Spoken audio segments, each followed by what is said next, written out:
And last year, actually had the schus that we had a daughter born on Yutes Kislev, in the middle of the Yutes Kislev Farbrengen.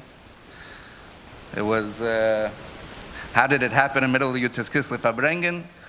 So, by us in Toronto, we have the Chabad house. The shul is downstairs. And also it's popular that people give birth at home. So, as I given that the Maisa from the Yildiz, the Yildiz was upstairs. Anyways, I was the whole morning I was struggling from when I went to shul already. Yutes Kislev last year, remember, was Shabbos. This year it's Erev Shabbos and continuing into Yutes Kislev Ha'aruch, along Yutes Kislev with Chav Kislev. So last year was Shabbos, and anyway, so ich stehe ein bisschen auf Spielkes. Where should I be? Darf nennen, darf gehen zu den Yildiz. Wie darf man tun? Was meint der Baal HaGeula? What? Stick to English. Okay, we'll try to be more careful about that. So trying to figure out what's the right thing. What would the Alter Rebbe say? We all know the Alter Rebbe going to the Yildiz because everybody forgot about the Yildiz. Who's supposed to remember about the Yildiz if not for the husband? So anyways, I'm thinking, where should I be? Anyway, we had, of course, a big Yutes Kislev Farbrengen downstairs also. The Shabbos Kiddush was a big Yutes Kislev Farbrengen. Okay, so davening. You have to daven. So, anyway, I wasn't the only one, don't worry. My shviger was helping out. But anyway, the nekuda I want to say is something that I saw very bemuchash. So after davening, I'm trying to figure out, should I be called kulei by the Kiddush, or should I go to say Tehillim? Anyway, we all know about Yutes Kislev Bechlal, that even though it's called Rosh Hashanah L'Chassidus, so L'Choyre Rosh Hashanah, the Rebbe Rashab one time said to the Tmimim, when they came to ask for a Farbrengen, one time the Rebbe Rashab said, if it's Rosh Hashanah darf man sagen Tehillim. Rosh Hashanah, you have to say Tehillim. It's not only about Farbrengen. But nevertheless, the Rebbe said many times that you could accomplish everything that you normally accomplish. Rosh Hashanah usually is only with saying Tehillim, you accomplish with Simcha. So he said, what would I be doing now? I'd be saying Tehillim. Okay, Lamer Geim Sameach Zayin. Let's go. Anyway, but in the middle I get a message. My shviger tells me it's time to say Tehillim. There's some difficulty. It's time to say. She sends a message downstairs. Man soll sagen Tehillim.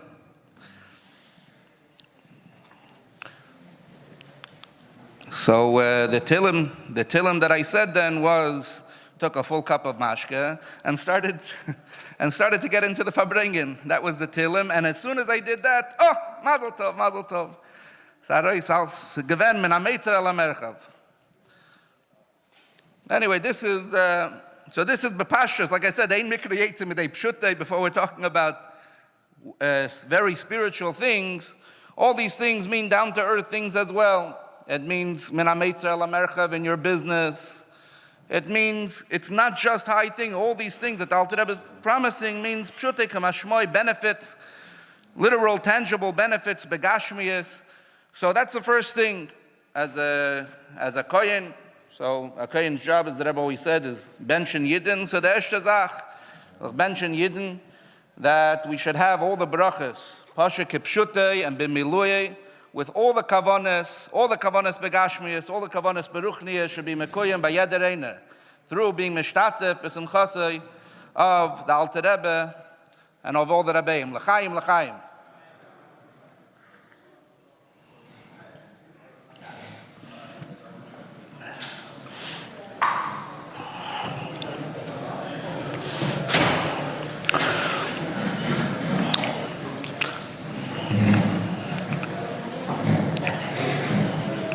But to focus on one thing, what does it mean, min hageshem el haruach?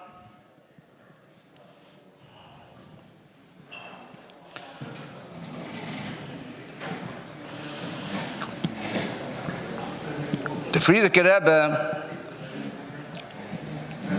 had a shadar, a shlucha de Rabbanon, a shliach, that would go around throughout Russia and even the broader Russia. He was later a shliach in the areas of Russia, of the Soviet Union, that were shaykh to Acheinu B'nai Yisrael HaSfardim in Georgia. And his name was Reb Simcha Gorodetsky. When he would travel at least closer, at a certain period of time, the Frierdiker Rebbe would send him together with Reb Itche the Masmid. And the seder between them was that, being that the definition of this shlichus was always called Zeyin Ruchnius und Kleiben Gashmius, that you should sow, we should plant Ruchnius and reap Gashmius. So the Seder, the way they made up, what do we need two people to go? So the Seder was that Rabbi Itcher Masmid is gonna sow the Ruchnius, and Rabbi Simcha Gorodetsky is gonna do more with Kleiben the Gashmius. That means that when the Shliach came from the Frierdiker Rebbe, so he would say a Maimer, and by the end of the Maimer, after the Eilam Hatzich der Heiben, so then Reb Simcha would go and ask people to give the donations according to their abilities. The problem was that Reb Simcha had a problem. He came to the Frierdiker Rebbe, and he told him his problem. He says, seemingly, Rabbi Itche the Masmid certainly is fit for the job of planting Ruchnius. Everybody knows it. I mean, we could talk about it, could elaborate, but it's Rabbi Itche the Masmid, a Shem Davar. Everybody knows about his ability in Ruchnius. So he was certainly the fit for the job, but for the end job, for the job of also Kleiben Gashmius, he was sowing a little bit too much Ruchnius. Rabbi Itche the Masmid would say the Maimer, and he would get lost. He would get lost in the Maimer. The Maimer would take a long time. So after, when everybody's supposed to take out the checkbooks, half the Eilam was lost. Either lost Begashmius or already not in the mood. They couldn't hold with. They couldn't keep up. So already the inspiration had already died down. So Reb Simcha suggested to the Frierdiker Rebbe that maybe instead, he also learned in Teim Chetz Mimim, he also knows how to chazer a Maimer. So maybe instead, he could chazer the Maimer by himself. So Frierdiker Rebbe told him, no, keep it as is. Weil Itche is a ish ruchni. Itche is a ish ruchni. Reb Simcha didn't understand exactly what that meant, and he asked the Frierdiker Rebbe to explain, as it was to say there then. It was more common then that Chassidim would ask the Rebbe, Yilamdeinu Rabbeinu, they would ask more for explanations for the Hayrois that the Rebbe gave. And the Frierdiker Rebbe didn't explain. Sometime later, Reb Simcha comes back from a shlichus, and this was a shlichus in Moscow. And in Moscow, there was a family of Chassidim. Later, many Chassidim moved to Moscow, but there was an old family of Chassidim. These were the father and the Zayda of Rabbi Yael Khan, Olav HaSholem. Their family was from Moscow. So Fola Khan, Rabbi Baruch Shalom Khan. So Reb Simcha gave a report. He didn't just take the Gashmius, he also gave a report of the standing of the Chassidim, where the Chassidim are holding in their Avodah, what needs improvement, and so on the communal level, on individual level. So Reb Simcha gave a report, and he said that between Mincha and Ma'ariv, Baruch Shalom Moskver Chazer, he gave over a Perek Tanya. He gave over a Perek Tanya. The Frierdiker Rebbe asked him, in the middle of his report, he asked him the question. He says, did you see the light that was shining on Reb Baruch Shalom's head when he was giving over the Perek Tanya? Reb Simcha shrugs. No. From wann soll wissen? Since when does he see such things? So Frierdiker Rebbe said then, ich wollte das gesehen. Und das ist der Ish Ruchni. Ich would have seen it, and that's what I meant. You were asking then for an explanation of Ish Ruchni. Ich would have seen it, and that's a Ish Ruchni. So, to be elevated, min ha-geshem el ha-ruach, this is a big thing. This is a big thing. But this is actually the ability that Yutas Kislev has, and this is the ability and the special bracha that the Alter Rebbe gives us. And to behemshech of the evening, Be'ez Hashem, will Farbrengen and try to actualize on the koiches of the Alter Rebbe. L'chaim, l'chaim.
Toyri de mali er shach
So it's customary to tell over a little bit of the story of Yotes Kislev. I should say it's really customary to tell over the whole story. Different Farbrengens. So the Rebbe usually would tell over people.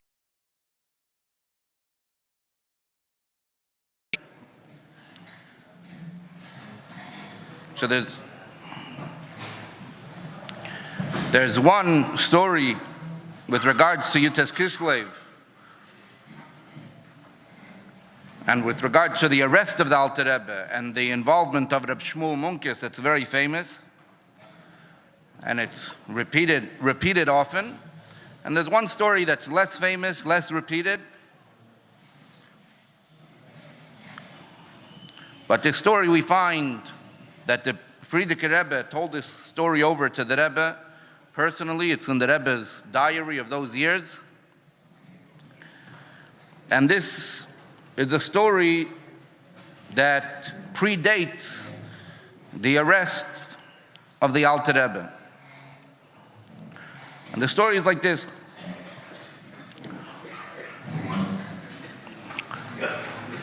That Reb Shmuel Munkes, who, while he was known for his the way he would make freilach and the way he would show different chachmalach, but we know he was b'madregas tzadikim. Reb Shlomo Kaliner said when he saw him daven, he said, after he saw his shtiferai, later when he saw him daven, he said, it's because of younger light like this that the Beis HaMikdash will be built. So Reb Shmuel Munkes was once traveling through a town, and in the town, the Yidden told him that there are two machshefes. Some people use that term loosely. There were two actual machshefes.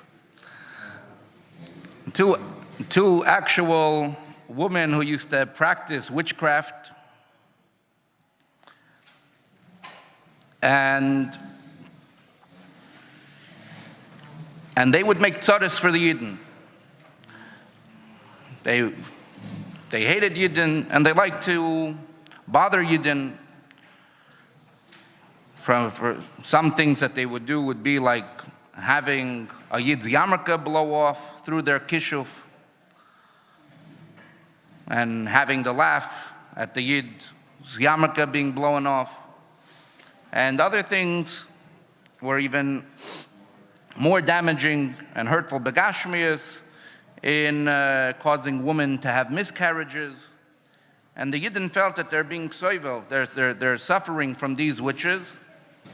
And they mentioned it to Reb Shmuel, or Reb Shmuel heard about it. And Reb Shmuel said that he's going to take them up to a challenge, and he'll take care of them. He's going to show them. So Reb Shmuel told these witches that he wanted to have a showdown to see who is actually more of a master at witchcraft, at evoking spiritual powers. So they agreed that they would do it in a public place. They would do it in a kretschma of sorts. And there were people gathered around to watch the showdown between the rabbi and the two witches. And the witches, who were very confident in their power, they told Reb Shmuel that they agreed to a match on condition that they're going to each cast their spell on a cup of water, and Reb Shmuel is going to drink first their spell, and then they'll be ready to drink his. Reb Shmuel said, okay. And they cast the spell on a plain cup of water, and as they cast the spell, I don't remember clearly if the Frierdiker Rebbe said this detail, the following detail, but so I heard from Chassidim. They saw that the water was starting to change. They saw a physical change in the water. And they saw that this water started to, so to say, bubble, and it started to change colors. And then the smell of this water was so awful, it had the smell of mavis, it had the smell of death. And Reb Shmuel wasn't nispal. Reb Shmuel takes the cup, and bekavana, he says, "Shahakal liya b'dvarei," and he drinks the cup. Everybody's waiting to see what's going to happen to him from drinking the cup, and time passes, and nothing happened.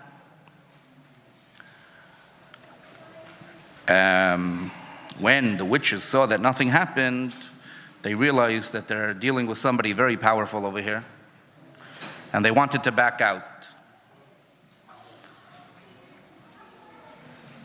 But there were people around. There were goyim around. Goyim around who, wanted to see a match, wanted to see a showdown, and they're not going to let someone chicken out now. So the goyim forced the witches to make good on their end of the deal. And when Reb Shmuel then took a cup and he put his kavanas on the cup, The witches had to drink it. One of them collapsed and died on the spot. The other one got severe stomach pain and died a few days later.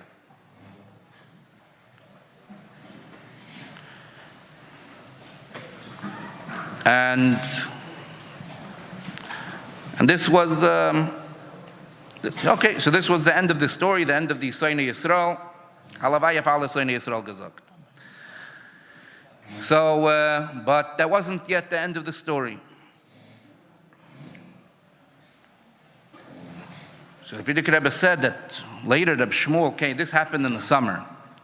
Later Reb Shmuel came for Rosh Hashanah, and Alter Rebbe gave him a chelek and told him that he had no business getting involved in this. Exactly, we're not good people, but it wasn't his place to get involved in this way, in the way that he got involved, what the risk that he entered.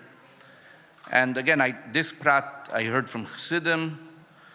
The Alter Rebbe said that it was only because I answered Amen to your bracha shahakol, that's why nothing happened to you. Right? The Alter Rebbe heard his Amen. The Alter Rebbe answered Amen by Bazman. Yeah, al pi halacha, Amen, you only have to be mechav in the zman. You don't have to have a shmiya gashmis, whatever. Ein kana makom laharich. So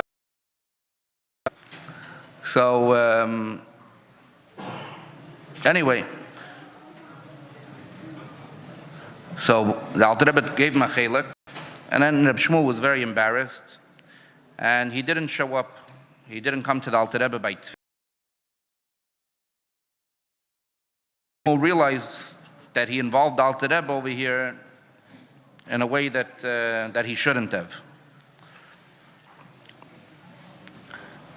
So then it was Erev Yom Kippur, he came back to the Alter Rebbe, and this time as he was entering the city, a bunch of black birds came upon Reb Shmuel in the woods, still outside of Yozna, and they were blocking his passageway. And as hard as he pushed to try to push forward towards Liozna, he couldn't. The Alter Rebbe at that time called the Mittel Rebbe and another Chassid, I think it was Reb Pinchas Reizes, not sure. And he told them, Reb Shmuel geht und kennet gehen. Reb Shmuel is going and he can't reach, he can't move. Go and help him. When Reb Shmuel saw them coming towards him, Reb Shmuel started to scream at them. Again, this is some of the biggest chassidim of the Alter Rebbe and the Mittel Rebbe. Reb Shmuel started to scream at them that you're idiots.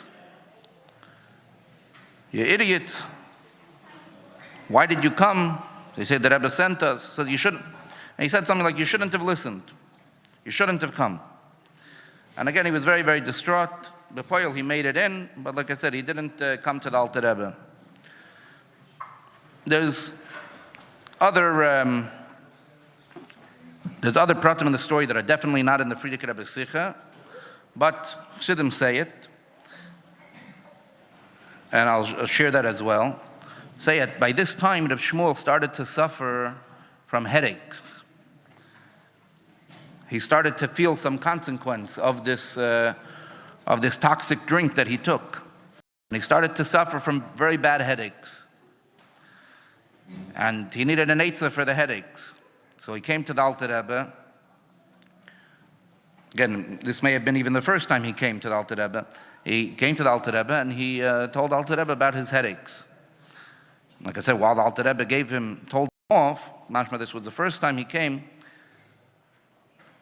the Alter Rebbe gave him a refuah. What was Alter Rebbe's refuah? So Chassidim say the Alter Rebbe held up an apple and held it out to Reb Shmuel and said, Reb Shmuel, do you want this apple? said, yeah. Alter Rebbe tells him, but say that you don't want the apple. I want you to say that you don't want the apple. He said, how could I say that I don't want the apple if I do want it? So Alter Rebbe took the apple and put it under the table, and then took it out again. And again asked Reb Shmuel, say that you don't want the apple. And Reb Shmuel said, I don't want it as much as I wanted before, but I still can't say that I don't want it. And the third time, then when the Alter Rebbe put it back under and asked him again, the third time he was able to say, now I don't want the apple, and this was the way Reb Shmuel's headaches went away. Anyway, back to the Frierdiker Rebbe telling the other part of the story. The Frierdiker Rebbe tells the Rebbe that year the Alter Rebbe was arrested. So the Rebbe asks, is that to say that there is a connection between the story with the witches and the Alter Rebbe's arrest? So Frierdiker Rebbe says, this was the way the story was always told.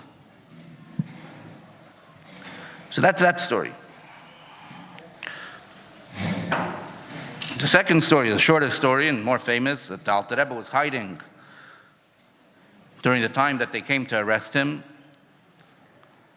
And the Alter Rebbe was not ready to submit himself to be arrested. Alter Rebbe was outside the town in the Beis HaKvaros or something like that. And the rumor was that the Alter Rebbe was out of town and they left the city. Then the Alter Rebbe snuck home at night, came quietly at home, and Reb Shmuel came to see the Alter Rebbe. And Reb Shmuel, the Alter Rebbe asked Reb Shmuel when he comes in the middle of the night, Dafke at night you have to come? Reb Shmuel says, Ich hab nicht gewusst, dass beim Rebbe ist da Nacht. I didn't know that there's night by the Rebbe. You know, every prat of these stories come in Farbrengen, so I'm just trying not to forget the details that at least I remember. And then the Alter Rebbe told him, you heard that they want to arrest me. And Reb Shmuel famously said, Nu, is was? The Alter Rebbe said, it's a sakana. So Reb Shmuel answered, Mima nafshach. If you're a Rebbe, bet eich kein koil nit nemen, then a bullet can harm you.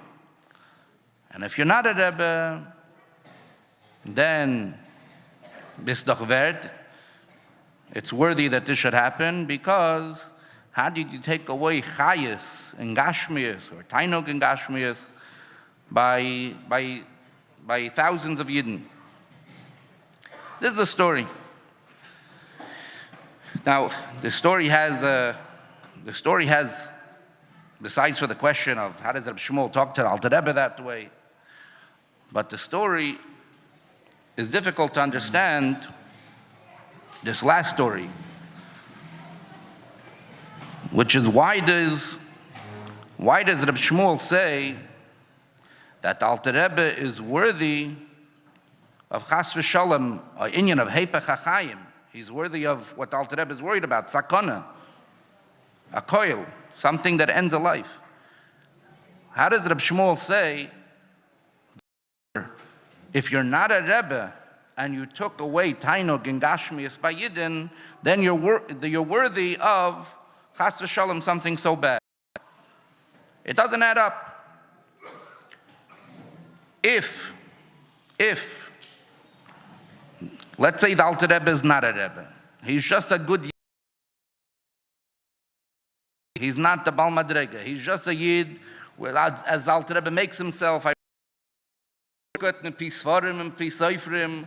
I wrote Tanya, I Pasha gathered what it says in Andre Svarim. I Pasha gathered and it says in many Svarim that the Yid should not indulge in Gashmias,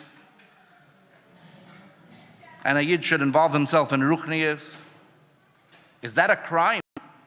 Did the Alter Rebbe do a crime if the Alter Rebbe gave Yidden good advice And he was a good mate of derech, and he told them, I'm sharing with you what I saw in Sfarim, that this is not the way to live a life. It's not a way to indulge in gashmias. So what? He's not a Rebbe. The Memonavshach is not. There's something in between. There's something in between. You could not be a Rebbe and still know the truth, and still give Yidden good advice on what's the best thing for their neshama. So the Maisa is a shikol tzarech, and this is a story that we have to Farbrengen about, and this is part of the continuation. What does it mean? The Alter Rebbe is Monsey min hageshem el haruach. As we said before, this is having an understanding, and this story is going to help us have a deeper understanding in what does it mean that the Alter Rebbe gives a bracha, that all the people who are mishtatef b'simchasei, they're happy with the simcha, that there's chassidus in the world, they're happy with the Alter Rebbe's accomplishments being accepted in the world, that the chassidim are then zoiche, that they're lifted out min hageshem el haruach. But we have to first say l'chaim, as the Tzelem Meises is good for a Malava Malka. Farbrengen, darf man euch sagen l'chaim. So I'll ask whoever's involved in the Sara Mashkim should say l'chaim. I think that now the Seder is going to be as somebody's going to chazer a maimer, and we'll wait in suspense for hopefully an answer. L'chaim, l'chaim.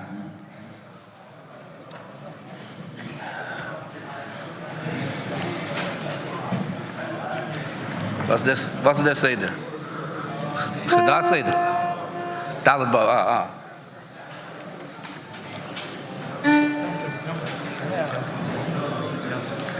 Yom Tov.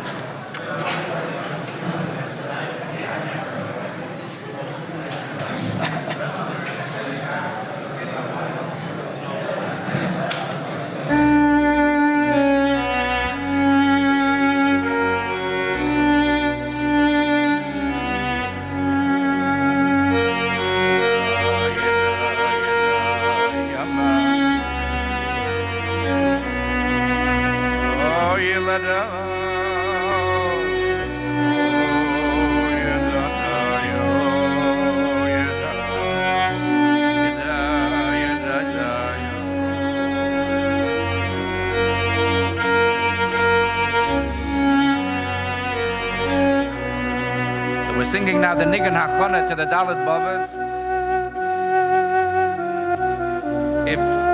If there's a time in the Farbrengen when we get uplifted, this is certainly the time, this is certainly the path.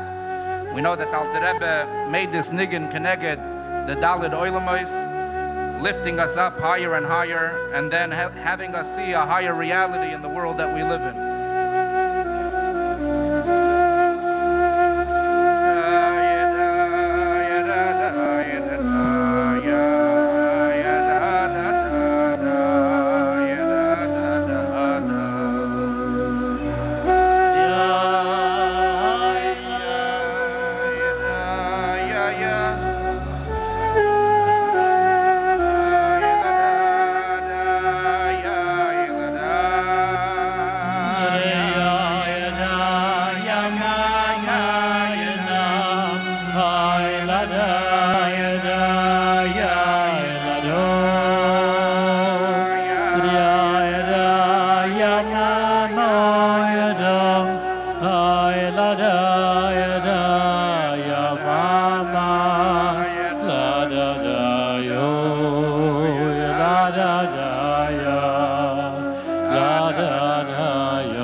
La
Karczanki tam my wodka buduje, jeżeli przechłopcy, co jest nam wybór.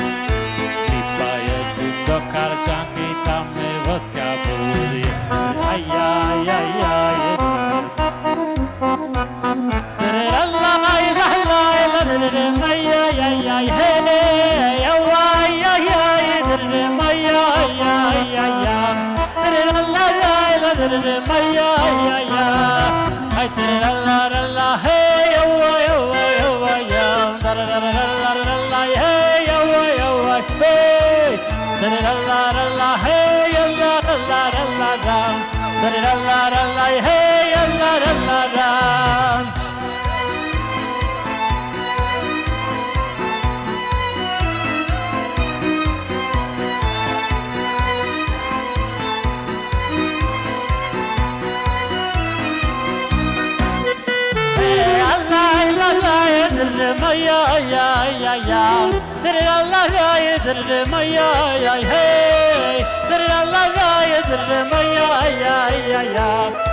Wer hat Monsey sein? Was? Du bist noch was? Was nicht? Met geweten sind de hele zijn denk ik alles staat hier. Wat is dat? Mag ich kein eigenen machen? Jeder Jahr, ja, weil dem Jahr ist gewesen ein Belagan, ein Bilbul.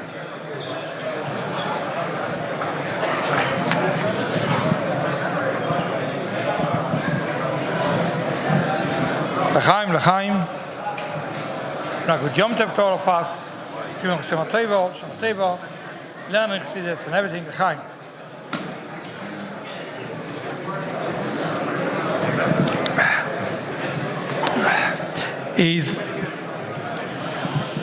In a minute we'll speak about the Chalukas Hashas. Since Rabbi Bloy is here, and Rabbi Bloy is a Kohen, and in Lubavitch we have only one Mishpoche Koyanim Bloy. I think so. Therefore I'll just say a short ma'aseh which happened and connected with Monsey and connected with Rabbi Bloy. Mistome, he never heard this story before. And this is something which we are able to see, the open Ruach HaKodesh of the Rebbe. Rabbi Bloy's father was in Tzach, and he was involved in organizing for Shir Tanyas, the car, the Bochim Zoken Genzong Shir Tanyas. The Rebbe was very interested this will take place, and Rabbi Bloy had always to go and collect the money near there. It was not the Bochim's Indian. I didn't drive this time. They always gave me a driver, and my Indian was that I had to go every Thursday night and to say Ashir Tanya in Woodridge and in Monsey, and coming back to Crown Heights. So I told them I'll do it for him. Everything is for free, obviously. I should sit and learn. I do not do anything for money. I told them I'll do it, but in one condition, one night, that he should not bring me a Chassidish car, which are going to lose one tire in Williamsburg and another tire here in Palisades, but something which you can go and come back. And basically it was good, till came around this time of the year, when it's sometimes very severe, the weather, and the cars are not so much available for renting because of the choges. And if so, he told me one time that he will be able to bring me the car, it was a Thursday, only 4 o'clock in the afternoon. And I told him, what we're going to do? And it was a snowstorm, and they said in the news that if you don't have to go to the upstate New York, don't go today.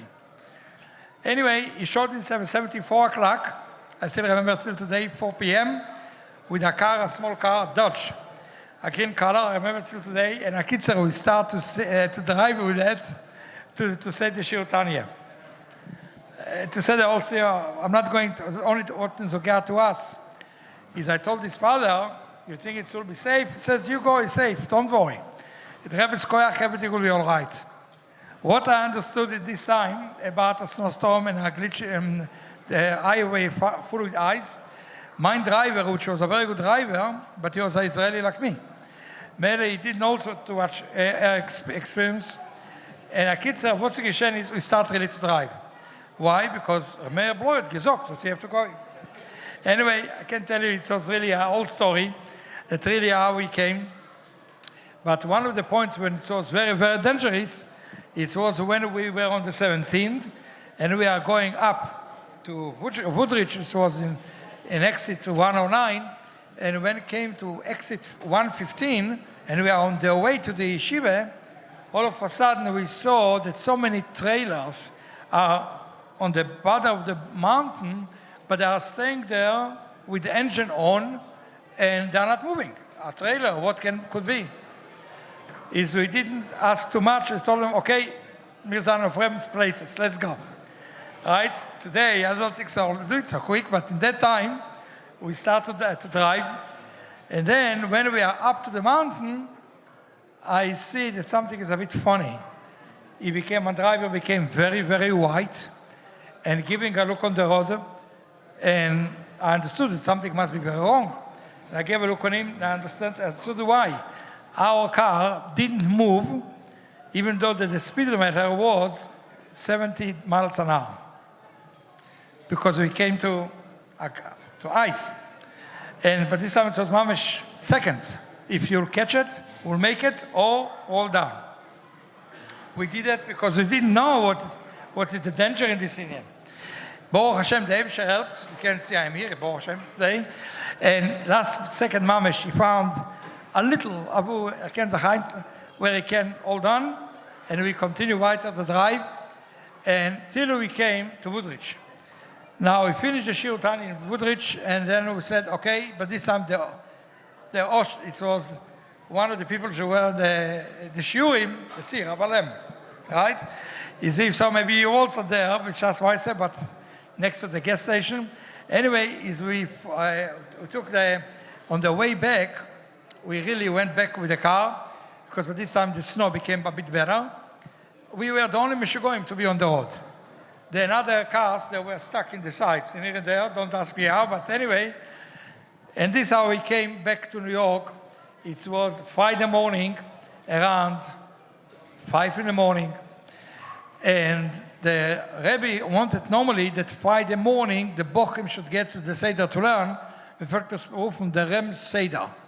Is therefore, even if you came to a very late from a Peunle, you try to make sure that by 8 o'clock in the morning, somebody will schlep you to the Zal. And that's exactly the same this Friday also. For me, it was very hard to get up, but mot aufgeweckt, and a kitzer came to the Zal and learned.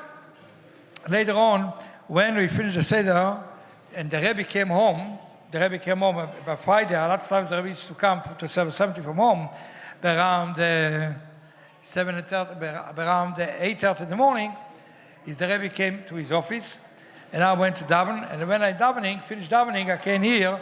How Rabbi Klein is calling my name. He's looking all around. I went up to him and says, "Oh, I'm calling your name. How many times? No, come." He said, "I have to do something from the Rebbe." Told him something from the Rebbe. What can I do for him? I cannot recall anything from the Rebbe. He says, come to the office. He came to the office, and this was in January, right? And he showed him a zettel which I wrote to the Rebbe the summer before, in July, about the Shur Tanyas in Woodridge and in other places and so on, in South Paulsburg, and the Shur Tanyas. And then this was the zettel which I wrote to the Rebbe.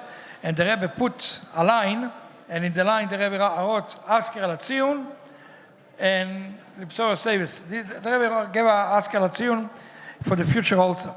I told Rebbe Binyamin, I wrote this zettel back in Elul, in Ov. Why all of a sudden you give it to me? He says, don't ask me. The Rebbe came today from the home, and he went to his office, and after a few minutes the Rebbe called me in, and he schlepped your letter, which was, who knows under which are how many letters from underneath. He wrote a few lines, and he gave it to me, and he told me to go and to find you, to give you the zettel. I told him, but why it's all like this? He says, I honestly don't know. I told him, all right, but I honestly know, right? But this was something amazing to see. This was the Mesiras Nefesh from the Yugeman, from Rabbi Bloy, which really try to make sure that will be always the event which you need in order to learn Tanya also with other people, because all idea is Bachsidim, that if we are learning in davening, but we have to find a way how to share that with other people also. And this is what is nogea to us to Chalukas Hashas. We have to understand that Chalukas Hashas is something very unique, and everybody is very recommended very strongly. It's everybody which can also should join this particular learning, regardless if you are a Lubavitcher, not a Lubavitcher, Misnaget, regardless what. Chalukas Hashas is very important. Why? Because by the time that you are learning your portion, is you are participating with everybody else which are learning their portions.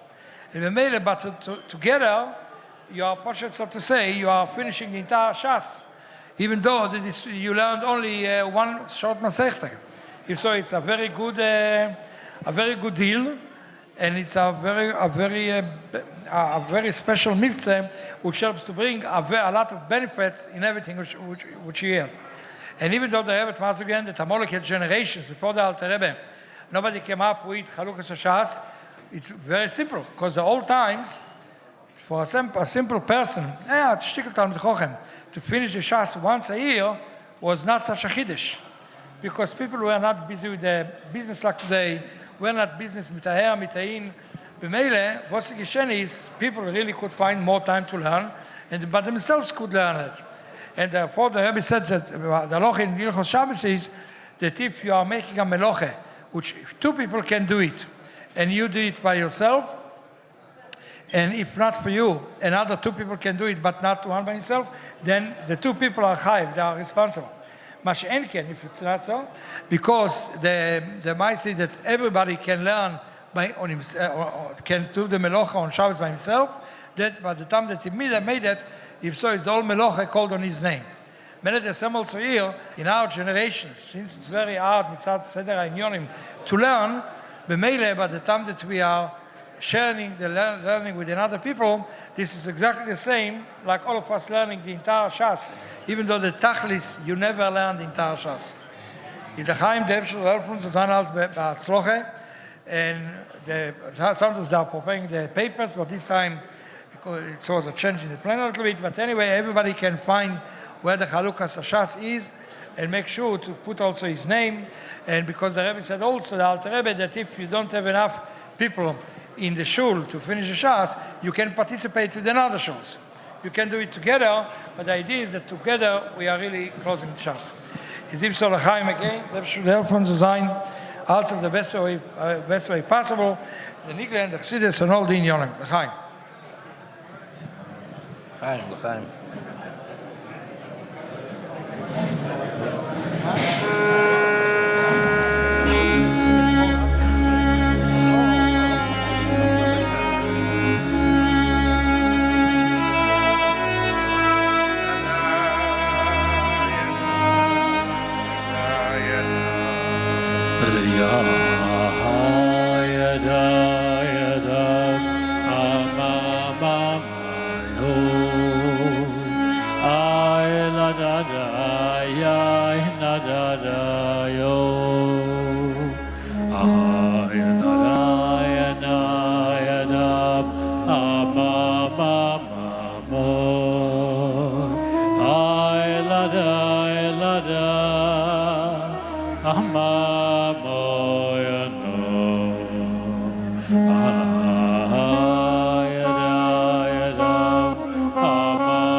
Shalom nafshi mikrav the kivirabim oyu imadi.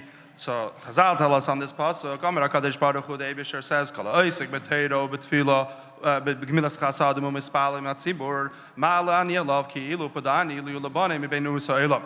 Anybody who is osek in Torah is engaged in the limud of Torah and is osek in gemilas chasadim and davens with a minyan, the Eibusher considers it as if that person redeemed the Eibusher from Gala amongst the nations of the world. And as Rashi explains that this is merumas in the pasuk because the pasuk uses the word pada v'shalom, and this is somebody who's Isaac in divrei shalom, which is the words of Torah, drachel, darchei noyam, v'chol nesivei shalom. And similarly, gemilas chasadim is about bringing shalom. And then in the end of the pasuk is kibirabim hoyu imadi, which is the inyan of tefillah b'tzibur. Now, just like these three inyanim of Torah, aveda and gemilas chasadim, which is the aveda of the person that is going to bring out the pada v'shalom, are merumas in the pasuk. Similarly, there are three oifanim, three manners in which the pidiyah can be accomplished, the geula, the redemption can be accomplished, which correspond to these three dargis of Torah, Aveda, Gemilas Chasadim, or Torah, Gemilas Chasadim, and Aveda davening. And that is the darga of pidiyah b'shalom. There's then, on the opposite end of the spectrum, there's a darga of pidiyah through krav, through milchama. And then somewhere in the middle, an intermediate level, there's cherev shel shalom, a sword of peace. And Rashi is masbir on the pasuk, v'cherev le'save ba'artzachem. This is referring to a sword of peace. The idea being that you have to have military might, you have to have the power of deterrence, the threat of deterrence, but at the same time there's no active war. So there's a cherev, but there's no milchama, which is in between true peace and an actual war. And these three dargis, or these three concepts of pidiyah, of redemption, correspond to the three ifanim of avodah. Torah is a birur in an oifen of shalom. Tefillah is a birur in the oifen of milchama, and in between, Gemilas Chasadim is a birur in the oifen of milchama, and in between is the aveda of davening, which is a birur of cherev shel shalom. But in this pasuk, it starts off with the aveda of Torah, kol ha'osek b'Torah. The Maimer Chazal that's built on this pasuk starts off with the aveda of Torah, and that's because as we're going to explain, we're talking about somebody who's osek b'Torah, and that is his main focus. Therefore, what is typically an avodah of tefillah, of cherev shel shalom, and what is typically an avodah of gemilas chasadim, of milchama, as we'll explain, in this person, they are all overwhelmed and influenced by his limud Torah, such that that's why the pasuk says, "V'nasati shalom ba'aretz," I will put peace in the land. V'cherev lo yisava ba'artzachem. As Rashi says, this cherev is referring to the cherev shel shalom, and this person is on this darga, this stage. He's reached the level of shalom, to the extent that there is no cherev shel shalom. So that, as we said, this is a person who, because of his osek b'Torah, both his tefillah and his gemilas chasadim are overwhelmed by Torah. According to this, we could also answer why the pasuk, or the Maimer Chazal on this pasuk, starts with Torah, even though that's not the typical and the ordinary seder of avodah. The ordinary seder of avodah is you start with davening, and then you go to learning, as the Gemara says, Beis HaKnesses, where you daven, the Beis HaMedrash, where you learn, and afterwards, Hanig Behem Minig Derech Eretz, you go to your profession to earn your livelihood and to use your money to do mitzvahs, primarily Gemilas Chasadim, and all the other mitzvahs you do. And even though, of course, we know you give tzedakah before davening, as the Gemara says, Rabbi Lazar Yoiv Pruta La'ani V'Hadar Matzli, but that is really a prat in his davening. As Rabbi Lazar said, Ani b'tzedek echaz afanecha. I first will give tzedakah, and then I can daven, I can see the Eibusher's face. So we see the giving tzedakah, it's merely a detail in his seder of davening. Similarly, the Torah that you learn before davening, it's just in order to ensure that your davening is proper. So the real seder is you start with davening, and then you go to learning, then you go to your business. So why in this pasuk is the seder that it starts with Torah? And the answer is, because over here we're talking about a specific level of Torah. We're not talking about what we might call standard limud Torah. We're talking about somebody who was oisik b'Torah. And because this is a person who is oisik b'Torah, therefore the main emphasis for this person is his limud Torah, and it overwhelms and it infuses and it influences all of his other avodas, sai his tefillah and sai his gemilas chasadim. So to explain this, we need to explain a little bit more what the three avodas of Torah, avodah, gemilas chasadim are. And in many Mamarim, and also in the Mamarim of Tafshin Daled, which at the time the Rebbe said this Maimer were 30 years immediately after those Mamarim, in Tafshin Lamed Daled, so we're masber that these three Avodas, Torah, Avodah, and Gemilas Chasadim, they correspond to three Birurim. The Birur of Torah, which is a Birur B'derech Menucha, which is the same idea as Birur B'derech Shalom, peace, a peaceful elevation of your chelik in the world. And then there's the Avodah of Tefillah, which is Cherev Shel Shalom, and there's the Aved of Gemilas Chasadim of mitzvahs, which is pure Milchama. And that's because when you're doing mitzvahs, you have to actually engage with the physicality of the world. You have to do mitzvahs with the Tzemer Gashmi, Klaf Gashmi, physical wool, physical parchment. And Gashmi is an opposition to Elikus. So if you want to bring Elikus, you have to actually fight and engage. And so that's why it's called a Birur and Oifen of Milchama. And we'll give a little bit more detail shortly. So the Indian, to explain it a little bit more in depth, is that Torah, as we said, is the Indian of Shalom. Now Torah, it says in the pasuk, Torah is compared to fire. Just like fire doesn't become tamei, so too Torah, even when it's learned by a person who is tamei, even when Torah discusses things that are tamei, the Torah does not become tamei. And that's not to imply that the Torah doesn't have an effect on the world and on the person and on surroundings, because one of the characteristics of fire is precisely that. It affects the things around it. But the Indian of Torah is that it has an effect, but the Torah is unaffected. And in a person, this means that when you're learning Torah, you're learning just with your nefesh elikis. Your nefesh elikis is learning Torah, together with your nefesh hasichlis, which is understanding it. But your nefesh hasichlis is, to use a term, is a neutral party. It's not your nefesh habahamis, which is an opposite perspective. It's there to be mekabel from the nefesh elikis. And your nefesh habahamis, while you're learning Torah, is a silent. It's silent. It's not an active part. It's not an active participant in Torah. At most, it gets influenced by the nefesh hasichlis, which is understanding the Torah. Either the nefesh bahamis is just completely overwhelmed, it becomes batal to the elikus. Understand the Torah. And this is when a person learns Torah, the Torah has this effect. And that's b'chlal if you're learning Torah, which is the inyan sichli, as the pasuk says, ki hi chachmaschem ubinaschem le'enei kol ha'amim. So certainly the nefesh hasichlis understands it and has an effect. How much more so if you're dealing with a seichel that is a seichel eleki? It's a getlicha seichel. And how much more so if you're dealing with a seichel and this is less on the seichel and more on the oir and the ruchnis of Torah. All of these things are true. And so that's why the birur of limud Torah is described as a birur b'derech, because there's no opposite perspective. The nefesh habahamis is not actively involved.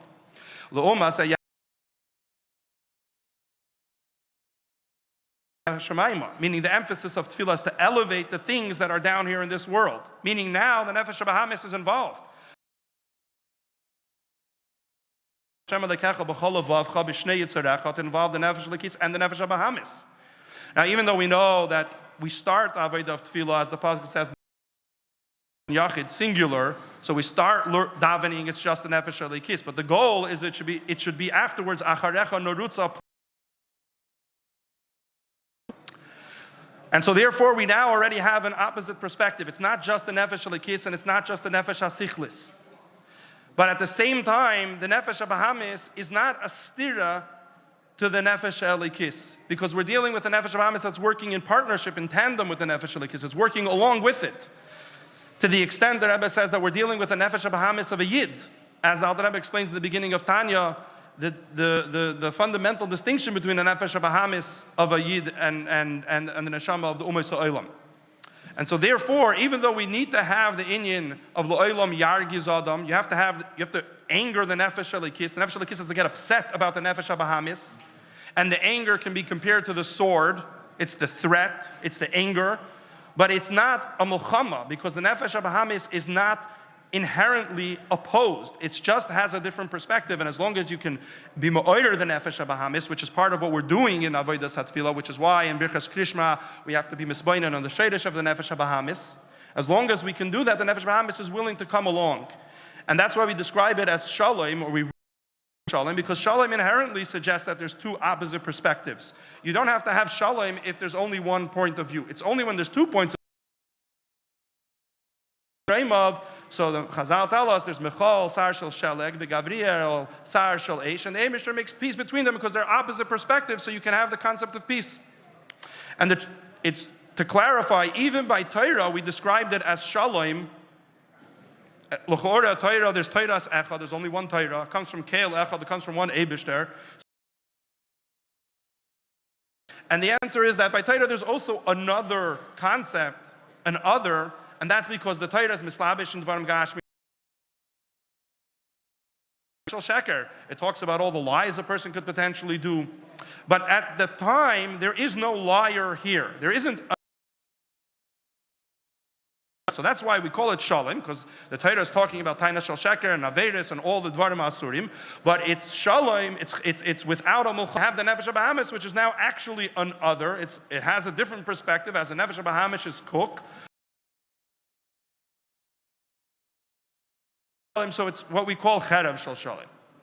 But then when we come to Avodah, which is the Avodah of Gemilas Chasadim, now we're ready.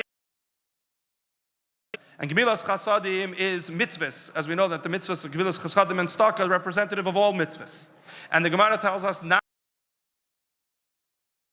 they eat at the edge of a sword. This is the beater of Milchama, of a fight. And the connection between this Maimer Chazal and the mitzvahs is that eating, food, sustenance was representative of the basic needs of a person. So it represents all needs of a person. And for a Yid, he was created to serve the Eibishter. So Achila can also be to represent the idea of doing mitzvahs. And so a Yid has to be Mishamish the Eibishter. He does this mainly by being Mevarer himself through Torah. And being Mevarer his Nefesh HaBahamis through Tefillah. And his Chelek in the Olam is Gashmistic things by doing mitzvahs. But Nama Pum Gashmistic Chelek, you do it at the edge of a sword. And that's because now we're thing, and it's Ruach HaBehema Yeredes Lamata, it goes down as low as possible. And over here, there's no Nefesh HaSichlis that's involved. And you can't have the Nefesh HaSichlis be an intermediary to influence the Gashmias. And so now the Gashmias is opposing you, and you have to fight with the Gashmias to bring Ruchnias into the Gashmias. And so these are these three Ifanim of Avodah, these three Ifanim of Birur.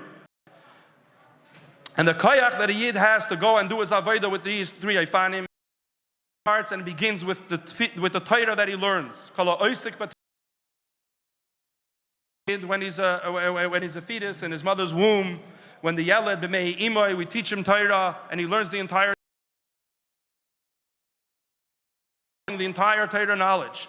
And that, as Mashbi'in, we make him make a promise that he's going to do his avodah. And as the Tzemach Tzedek says, Mashbi'in milasan soiveya, from satisfaction. We satiate him with all the koiches that he needs from his limud Torah to be able to go do his avodah of tefillah and gemilas chasadim after. And so this is what the Bible Chazal, Kol Oisik B'Torah, Gemilas Chasadim, U'Mispalim Atzibur is telling us. And this is what's merumas in the pasuk Pad V'Shalim. That because we're dealing with over here somebody who is Oisik B'Torah, not to use a phrase, a standard limud Torah. He's oisik b'Torah. He's engaged. Energies are focused on learning Torah to the extent we could describe him as Torasoi umanusoi. The Torah is his profession. That's why we use the lashon of Isaac as opposed to Yedeyas Torah. He knows Torah,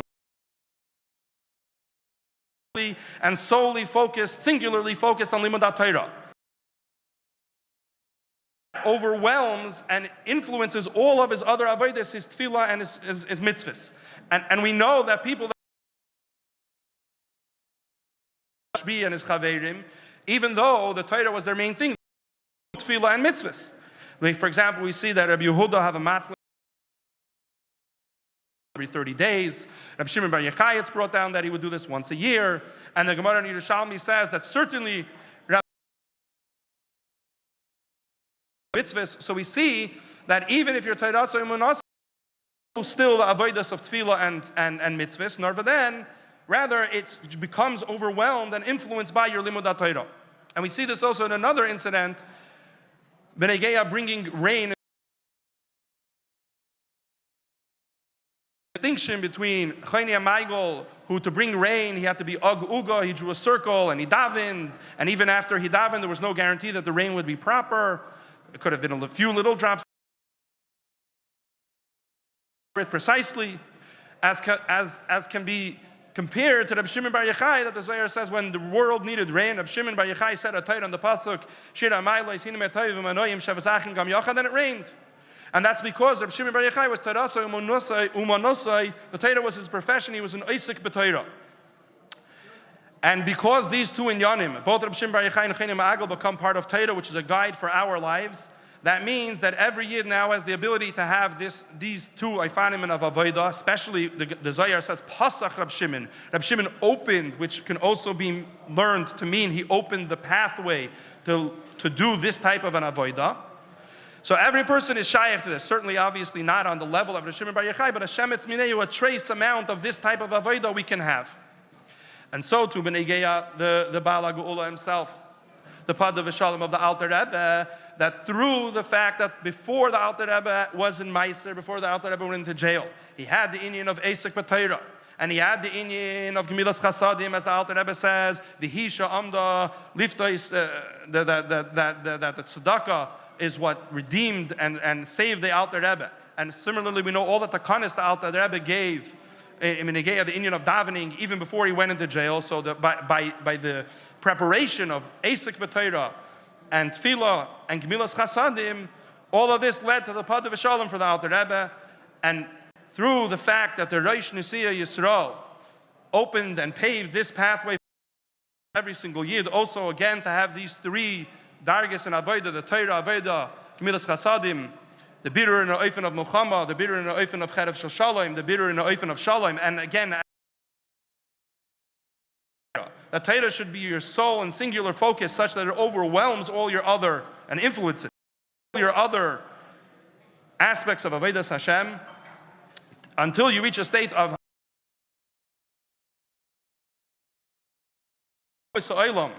with a chaf adimyan. It's as if you've redeemed the Eibishter. It is not ultimately the Gula Hashlema, but it is a immediate and close preparation, and especially in the Dar of the Ikvis of the Mashiach, till we could reach the actual Peda'ani Liu Labanim Bein Umaysa.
No, l'chaim.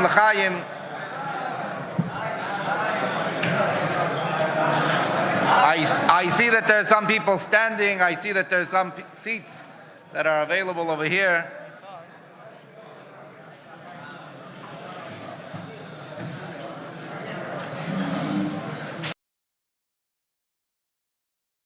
The Rebbe was asked whether they should serve only Hamoitzi by Yutis Kislev Farbrengen or also Mezonos. So, anyway, the Rebbe says that because some people might not stay till the end, so therefore you should also have Mezonos. You should also have Mezonos. But, anyway, the word is it should be here B'kviyas, not...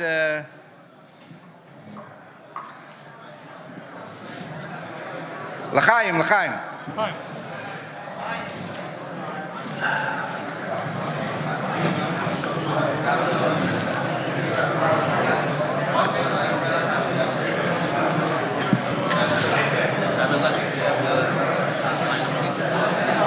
You want a pelican? I'm not so sure of that. I'm not so sure of the one the favorites. One of Some in the shoe. it's a part of the story that's not so clear. But one of the figures who was involved in possibly causing the arrest is a very, very tragic story of one of the Talmidei HaMagid who unfortunately fell into a not good state and may have, again, it's not clear, but may have contributed. Probably it's not clear because people didn't want to talk about it, mishum kvoidai. But they asked Alter Rebbe, during the Alter Rebbe's interrogation, they asked him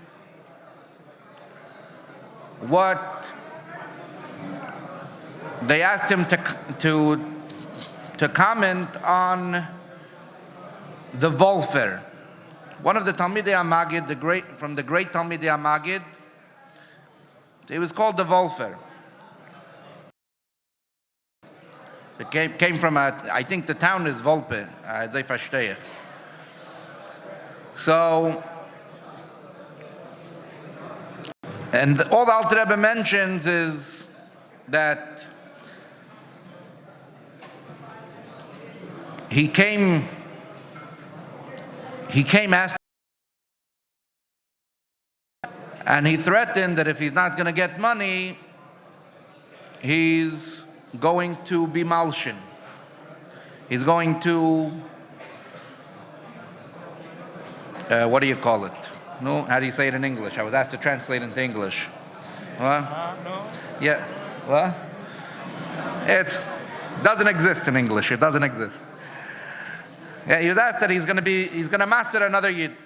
So Alter Rebbe says, and I don't know exactly. He said that he's going to go to Vilna and he's going to cause problems. Now the story of this Volpe that he fell so low is a tragic story, but I don't want to focus first on how he fell low. I'm going to focus on one of the special things. Even as he fell low, they still saw his greatness. You know, the Rebbe, when the Rebbe taught the Niggin, Shamil. So Shamil is about, right, is about a Lahavdil, a Goy, but a Goy who was the leader of his tribe. And when he's singing, even after he was deceived and even after he's in captivity, so the Rebbe said, like the Lashon of the Alter, that Hasar afilu b'shivya Hasar. When somebody is a great person, even when they're in captivity, spoke about how the Niggin Shamil expresses that the neshama, even in captivity, the neshama still feels the greatness. So there were Chassidim who were very curious about the Volper because while they knew that he had unfortunately fallen off the track a little bit, but they knew that in his time, one of the top of Talmidei HaMagid. They say that many of the Talmidei HaMagid, when the Magid would say Torah, they would have with the Torah of the Magid so excited that they didn't manage to listen until the end. It's probably what's happening over here. So they didn't manage to listen until the end because they were already so excited. They already took what the Magid said in the beginning, and they already is all different kinds of descriptions of literally people hitting the roof and copying. The Mizrach Magid used to walk on crutches. So just from hearing the sticks of the Magid coming, some of them would already get so excited that they couldn't hear anything beyond that. I think they say that about the Barditchever. But it was known that the Volper, him and the Alter Rebbe, they held through till the end. They heard everything. They didn't miss a word of the Maggid. So Chassidim were very curious about him. And unfortunately, the Volper became a shikar. And one time, Reb Baruch Mordechai of Bobroisk, the Alter Rebbe's chassid, one time saw the way somebody who's a shikar, a yid, a shikar, is mumbling. He's mumbling words while he's so to say coherent. He's mumbling words, and when he listened to the words that he was mumbling, he hears that he's mumbling words of Kabbalah and Chassidus. So he thought, what happened that this great Talmud of the Maggid became a shikar. So he went and was his bag. The Volper was a shikar. He had a bag with him. Reb Baruch Mordechai Bobroisker took the opportunity and started to look through his bag. The Volper caught him looking through his stuff, and he asked him, "What are you looking for?" He says, "And if so, you must have some ksavim. I'm looking for some of you, maybe you have some ksavim that I'll be able to see." Ksavim of Chassidus were a rarity. So the Volper gave him a shikol musar. And the Volper told him, Chassidim are today.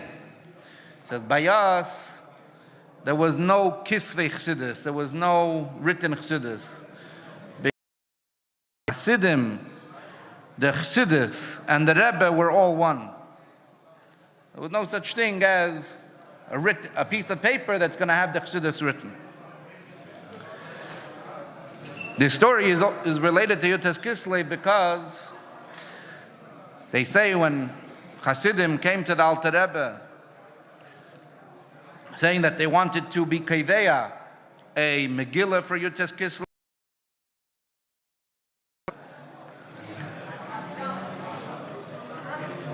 so an official recording of the nest that will be eingeführt, that every Yutes Kislev we're going to read the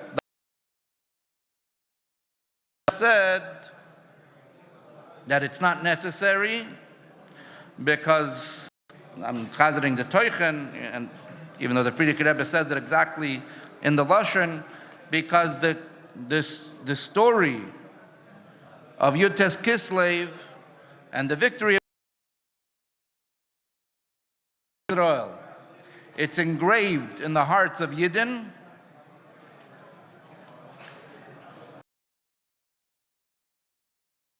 Engraved Lamaila or Lamata, Belev Yisrael Saba or Yisrael de Lamata. It's engraved on high and it's engraved below. There's no need for a Megillah.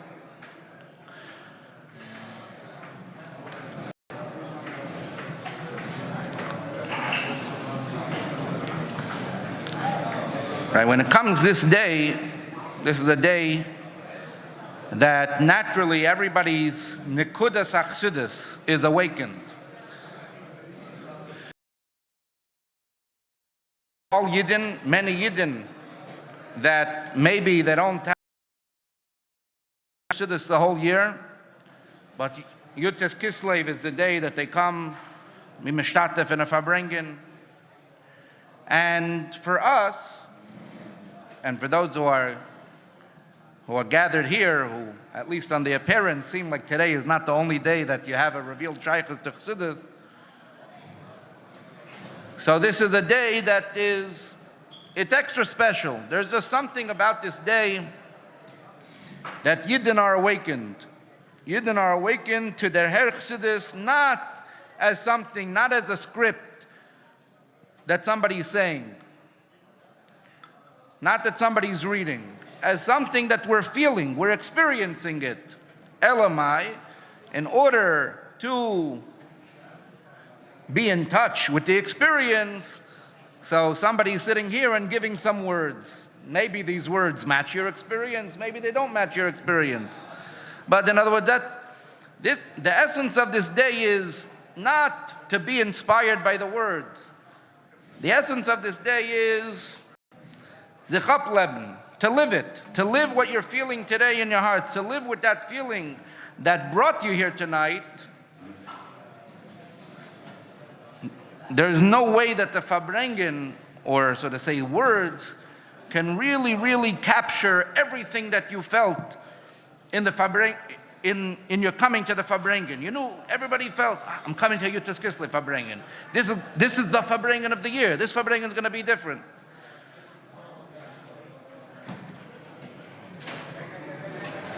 And that's true, but it's not true because of, so to say, the word being shared. It's true because this is what Alter Rebbe said, Chakuka b'leiv Yisrael. There's no need for a Megillah. It's Chakuka b'leiv Yisrael. It's engraved in the heart of every Yid.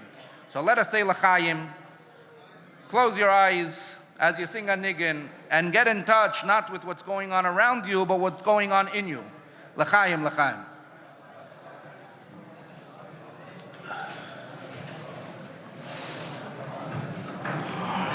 Sing a niggin of the Alter Rebbe.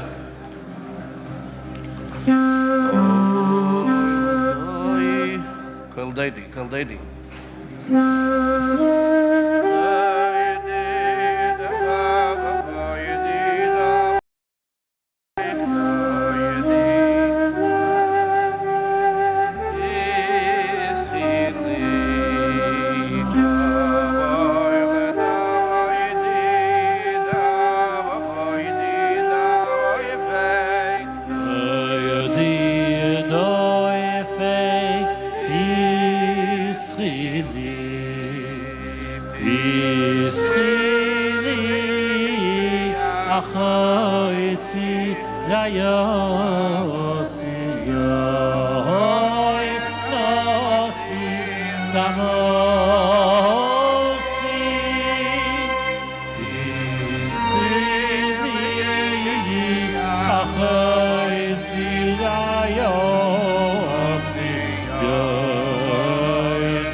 Some housekeeping.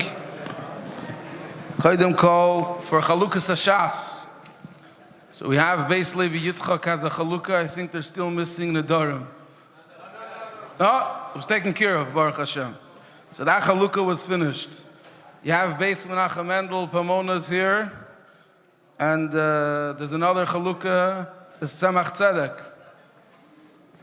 Both of them, for Tzemach Tzedek, you should approach Reb Hirschel.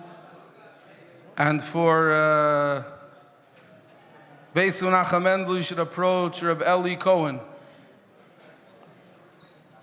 They both have a zettel to pick your Mesechta.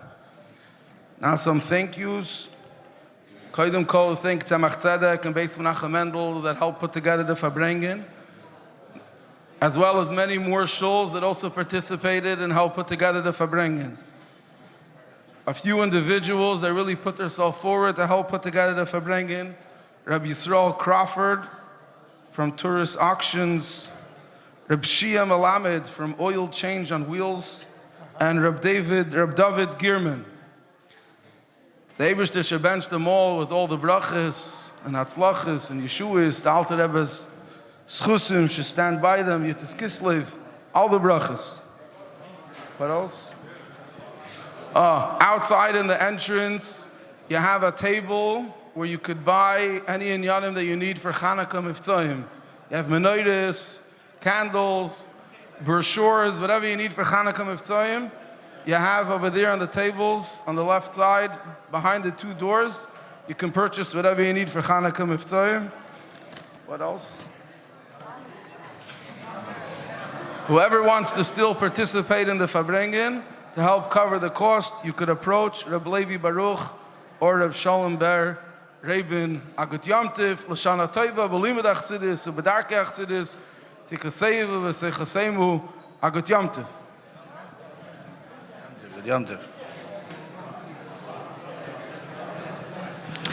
Chavre, we're here at Farbrengen, and to get the maximum benefit from our Farbrengen, we have to sing the Nigunim. So please, join me in the singing. We have an Nisayan over here having such a balmanagan, everybody just wants to listen and not sing along. So join me, you'll be able to hear and sing.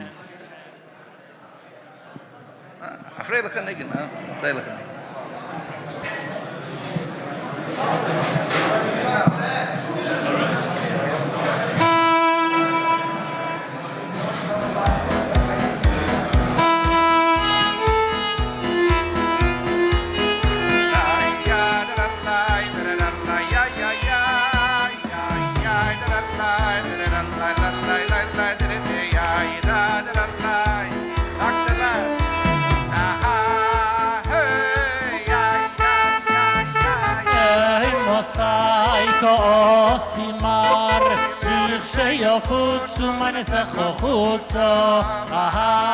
Hey, hey, hey, hey, hey, Monsey, Osimar, ich stehe auf zu meine Sache gut. Monsey, Monsey, Monsey, Monsey, Osimar, ich stehe auf zu. Monsey, Monsey, Monsey, Monsey, Osimar.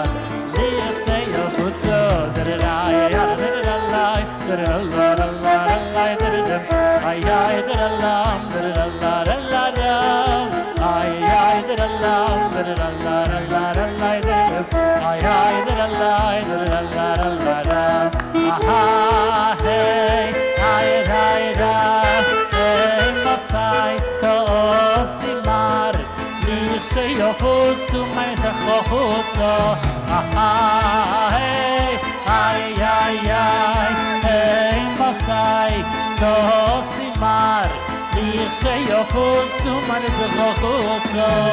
Monsey, Monsey, Monsey, Monsey, Osimar. Yudi Blatner, sag lachai. Ich stehe auf zu. Monsey, Monsey, Monsey, Monsey, Osimar. Ich stehe auf zu.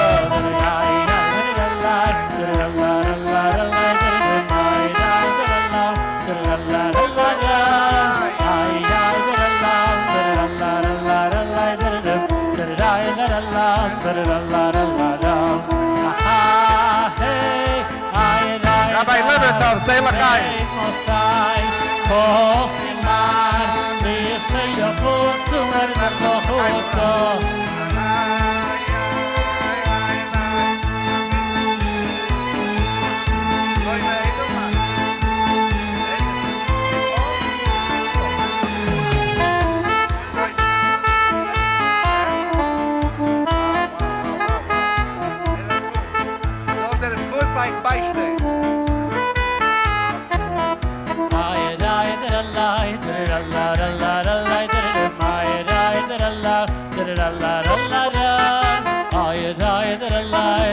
Levi Teltner, sag lachai.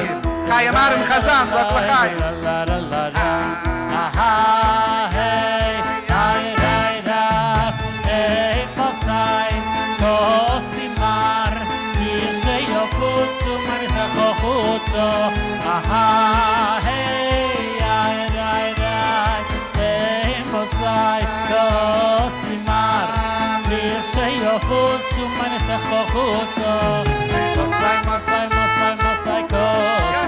Rabbi Yossi Kunin.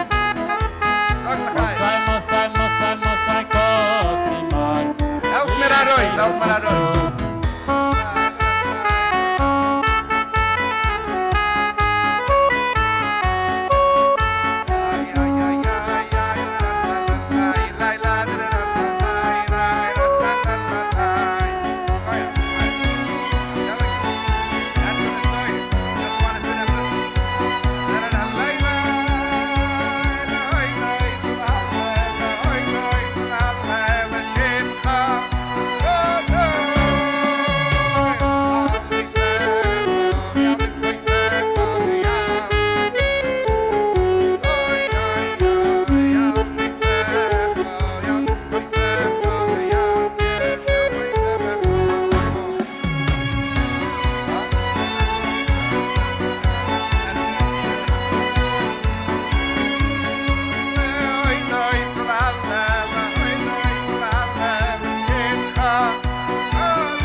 Chaim.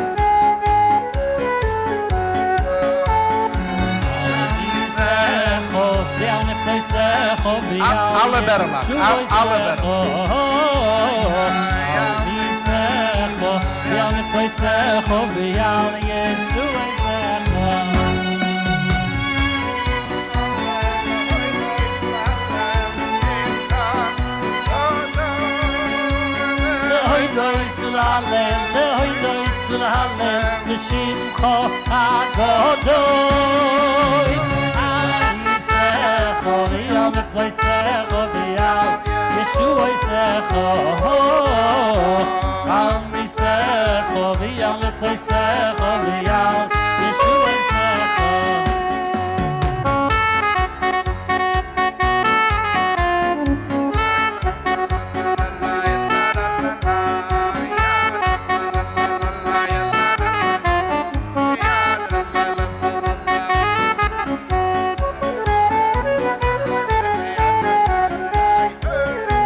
Rab Chaim Shochat, you were invited to Mizra.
Okay.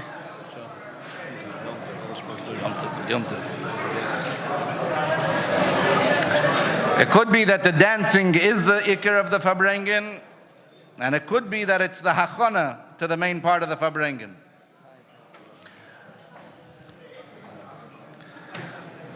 L'chaim, l'chaim.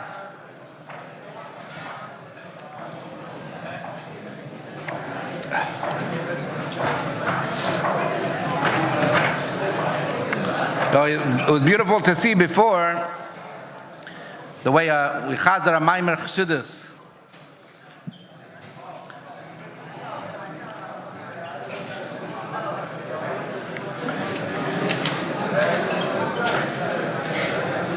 So yeshkoyach to Reb Michal Rifkin for chazering the maimer. You know what? This year we know is a special kviyas.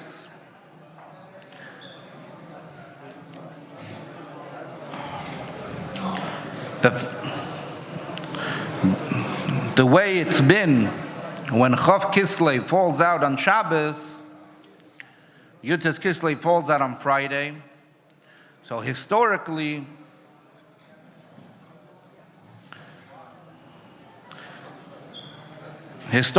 that meant that the main Farbrengen of Yutas Kislev takes place on Friday night.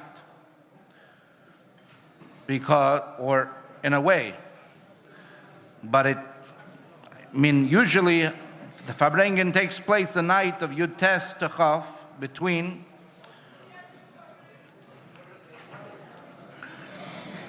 whenever the Rebbe mentioned this, the Rebbe said that it's also for unknown reasons. And the Rebbeim were quite particular about this, that the main Farbrengen would be that night. So when Yutes Kislev fell out to be like this year, so one of the most famous Yutes Kislevs ever, a Yutes Kislev that the Mashpia and Lubavitch said that for this Yutes Kislev, we have to establish another Yutes Kislev. Was Tafrei Shayin Gimel. Tafrei Shayin Gimel, the Frierdiker Rebbe, who was not yet the Rebbe, Farbrengen with the Bachrim, a very special Farbrengen for those who were Zoiche. He Farbrengen with the Bachrim on Thursday night, but that was not the main Farbrengen. Then was Friday night, was always by the Rebbe Rashab, was always a Maimer. One year when it fell out like this, the Rebbe usually didn't say a Maimer Friday night. But one year when Yutes Kislev fell out like this, the Rebbe did say a Maimer Friday night. Because of how special this night is, the night between Yutes and Chaf. And then usually the big Farbrengen took place on Motzei Shabbos. And that was that way by the Rebbe also until in the last couple of times that we had this schedule, the Rebbe's big Farbrengen took place on Thursday night. So one of the famous Farbrengens of the Rebbe, the last time we had this schedule when the Rebbe was gesund, was Tavshim Mem Daled, and by the Shabbos Farbrengen, the Rebbe gave the Eilam a chelek. And it started with complaining about the fact that Friday night there wasn't enough of a Farbrengen. That the Rebbe Farbrengen Thursday night, but Friday night there wasn't enough of a Farbrengen.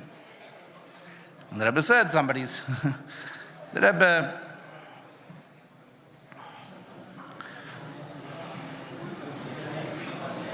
the Rebbe was always very, very positive. But the Rebbe also digs into the kishke sometimes.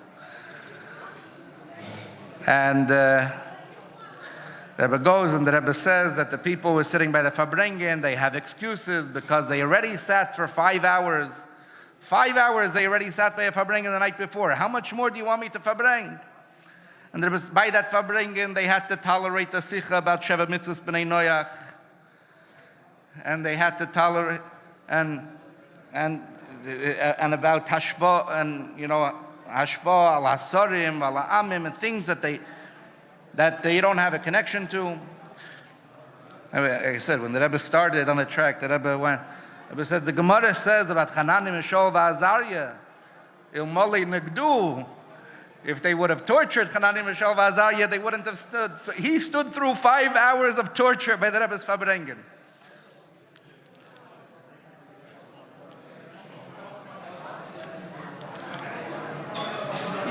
You have over here Rabbi Lefkowitz.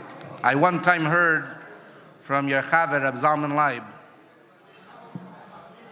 I one time heard a description of the torture that you had to sit through together by a Simchas Torah Farbrengen.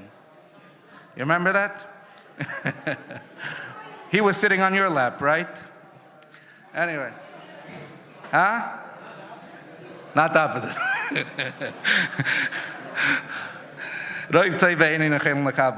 So,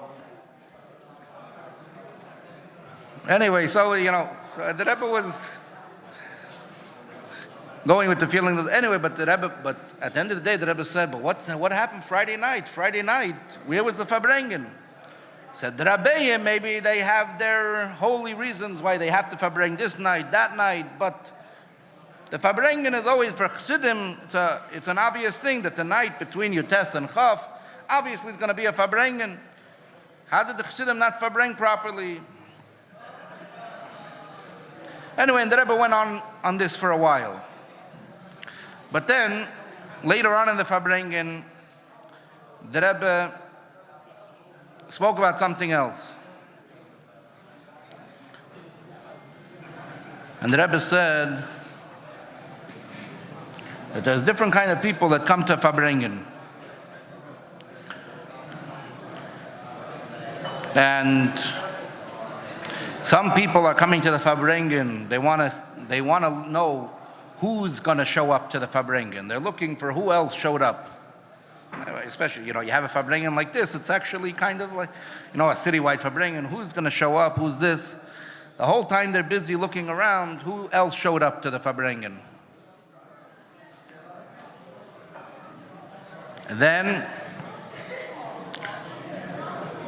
And if a goy or somebody important showed up to the Farbrengen, that's the thing that they remember from this Farbrengen. This Farbrengen, the mayor showed up by the Rebbe's Farbrengen, politicians would come and, Then there are people who are coming to the Farbrengen in the hopes that we're going to talk about world events. Hoping that maybe the Rebbe is going to address the situation in Israel, maybe he's going to address some political issue in Washington.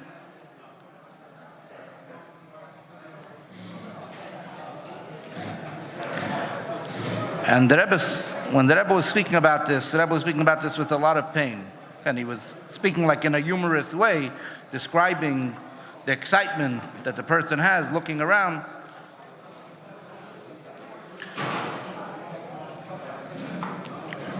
And the Rebbe said, it's Tafshin Mem Daled, 1984, the Rebbe said, it's 33 years that I'm Farbrengen, that I'm saying Siches and Mamorim. Has ein Maimer gechazert Baal Peh? Did you review one Maimer Baal Peh that I've said?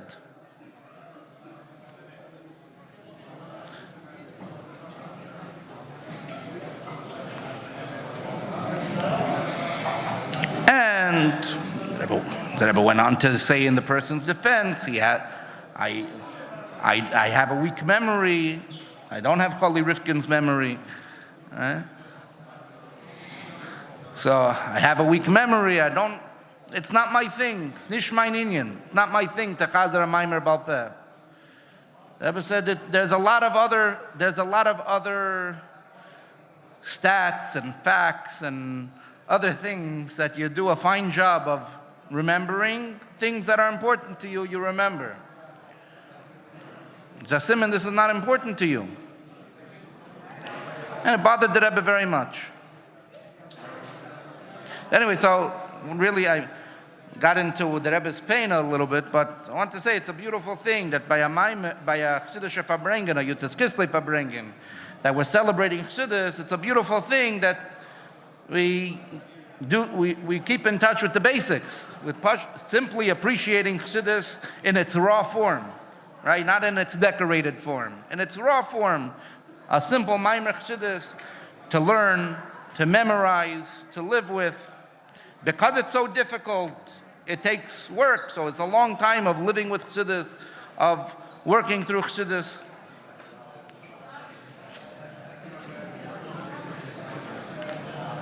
My Zayde, Olav Shalom, the Mayor Aftzen. So, anyway, the Chassid. But I want to share one little thing that I heard from the people who took him to the hospital the night that he passed away. I remember that night. I got up to say Tehillim. We heard that he was taken to the hospital. But this is what happened in the Hatzalah van when he was taken to the hospital. So he was having difficulty breathing, which is why they called Hatzalah. And his breaths were very irregular, and probably he was losing oxygen. Anyway, so when the Hatzalah took him into the van, they noticed that he was mumbling words. Spoke before about mumbling words. They noticed that he was mumbling things. So one of the Hatzalah members asked him, he wanted to check if he was going into like a delusional state, which can happen from the loss of oxygen. So he asked him, he says, Reb Meir, what are you saying? Was sagst du? So my Zayde responded to him, Was heißt? What do you mean? What am I saying? I'm soon going to go to the Rabbeim. They're going to ask me, Ya Chassid, where's your mimer? Where's your mimer? So I'm preparing my mimer. I'm reviewing my mimer. And 4 hours later, he passed away. And he had his mimer prepared. My other Zayda, Stam, he later became a chassid, but he had a thing his whole life. His whole life, he worked on learning one Masechta Baal Peh. I was talking about Chaluk Sashas. He worked on learning one Masechta Baal Peh, but like perfect Baal Peh. Because he had a Kabbalah that Lamaila, when you come Lamaila, your identity is the Torah that you know. And he wanted to have an identity. He wanted to have an identity. So he made sure that one Masechta he knew Baal Peh. So he learned like twice a week. He reviewed Maseches Brachas in order to know it Baal Peh. Anyway, but this is Yidden. So this is like the Volper is saying. What are you going to take a ksav of Chassidus? It's not just to have something Baal Peh. That which you know Baal Peh, the Alter Rebbe explains in L'Kutei Torah. That which you know Baal Peh changes you. You are what you know Baal Peh. You are that. When you know a Maimer Chassidus, you know a Perek Tanya Baal Peh, this is a whole new identity. So, a little bit back to the basics is always good. We want to work that Chassidus should change us, that Chassidus should uplift us. So we tend to believe we want it to all work in a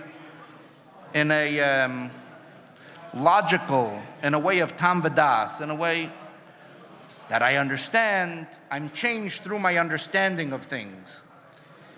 But when you talk about fundamental change in a person, fundamental change is not necessarily through more understanding. It's through integration. And the first thing is to start to integrate Torah. We think, okay, why is it that I understand Torah, I understand Chassidus, but it's not affecting me? So with that, there's a whole Seder Avodah, there's a whole Kuntras Avodah, and how to be misboin and how to think. The first thing is, again, basics. The first basic thing, you want Torah to actually, so to say, be a part of you, not just be. You want Chassidus to actually make a change. So letting in the Chassidus in a permanent way is not merely understanding, but is understanding in such a way that it's engraved. It's chakuk, b'leiv Yisrael. It's engraved in me. So anyway, so this is, if there's one little takeaway, I say this before the Farbrengen. Now the Farbrengen is getting started. But if there's one little takeaway, of a little basics of commitment to the limud of Chassidus and the darkei Chassidus, is a little commitment. Start with a Perek Tanya Baal Peh. Then move on to a Maimer Chassidus Baal Peh. And because I assume that we already learned so much. We already turned many, many pages of Chassidus. So we want it to affect us deeper. We're trying to drive it home. There is the way of Avodas HaTfilah, but that's very, very involved. It's very important, but it's very, very involved to really get the effect of davening. The simplest thing is to believe in the power of Torah, that if the words of Torah and the holy words of the Rebbe are engraved in my mind, in my heart, that itself is going to change me. That itself puts me in a different place. L'chaim, l'chaim.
Shalom Raven needs to get himself set up.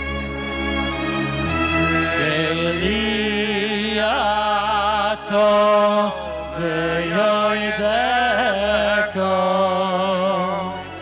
Eloikai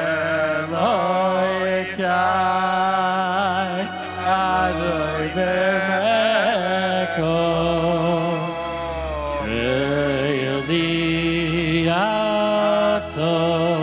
ve'yoideko Eloikai Adoi b'meko Eliyato ve'yoideko Eloikai Adoi b'meko Eliyato ve'yoideko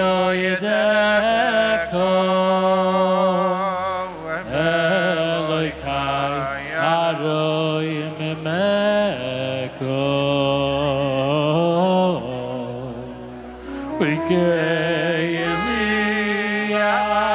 Eliyato ve'yoideko Eloikai Adoi b'meko Eliyato ve'yoideko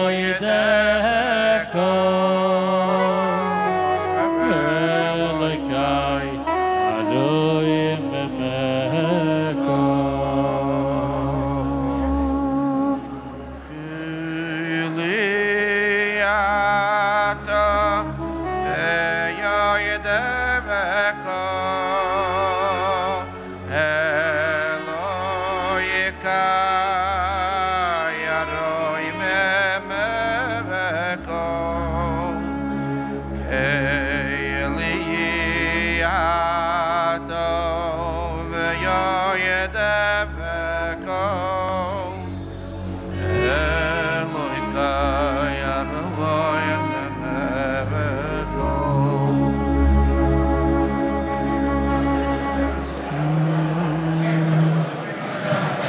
L'chaim.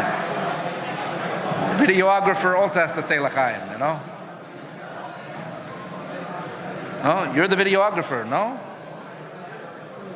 L'chaim.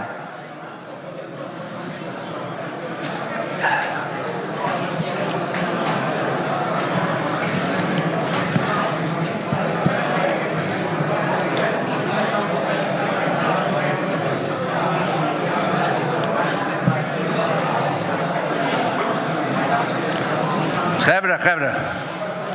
Those who are standing by the door are invited to come a little closer. You stand closer to the door, the magnetic pull is that way. You stand closer here, the magnetic pull is this way.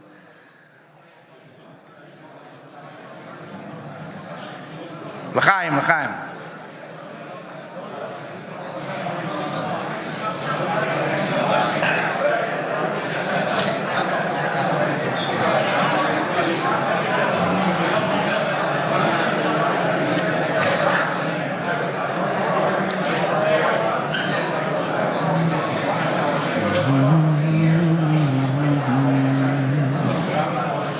Okay, so we were in the middle of a question. Who remembers the question? You remember the question?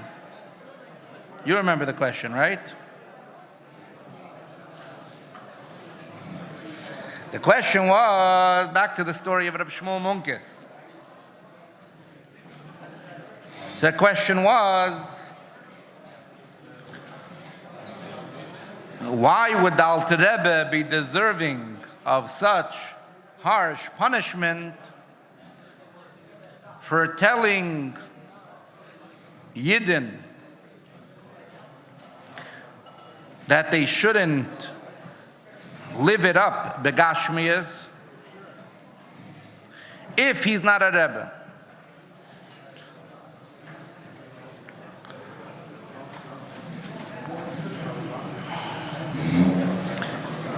And what if he's not a Rebbe? What if he's not a Rebbe? For that he did something wrong, and he did something so wrong that's deserving of such a punishment.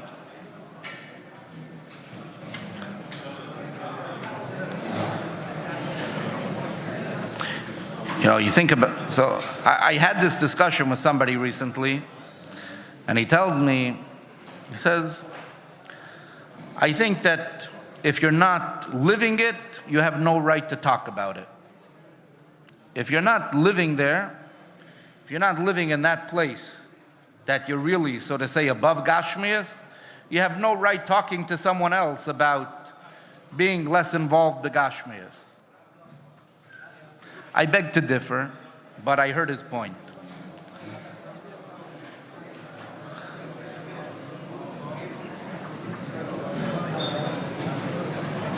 To support his point,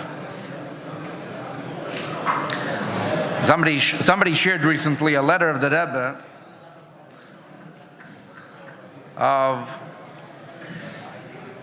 a shliach asking the Rebbe if he should have a job together with being a shliach, together with being ma'orer yidden, to get closer to Aviyam Shabashamayim. He can have a job.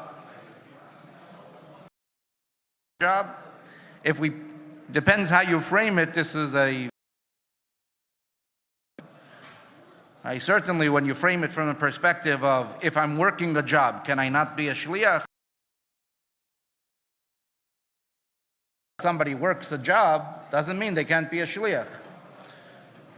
But the question is, if somebody started from the other end, the Rebbe told him, I want you to go to this and this place and be my shliach. Is there anything wrong with taking a job?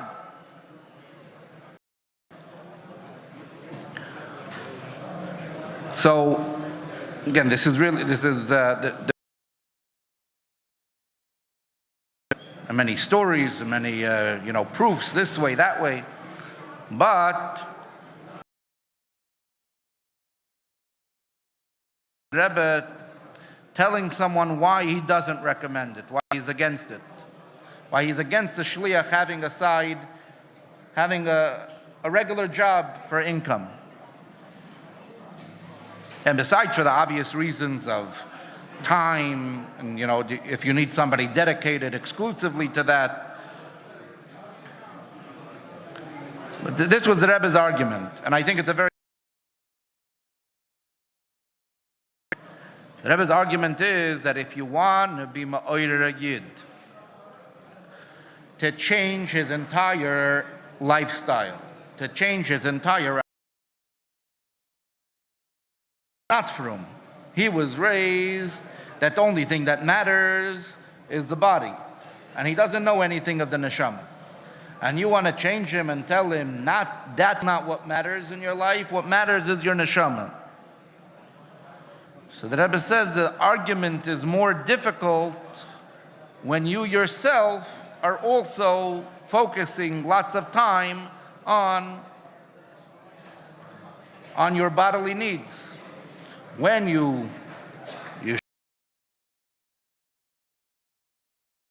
exclusively to the neshama, the effect is much deeper.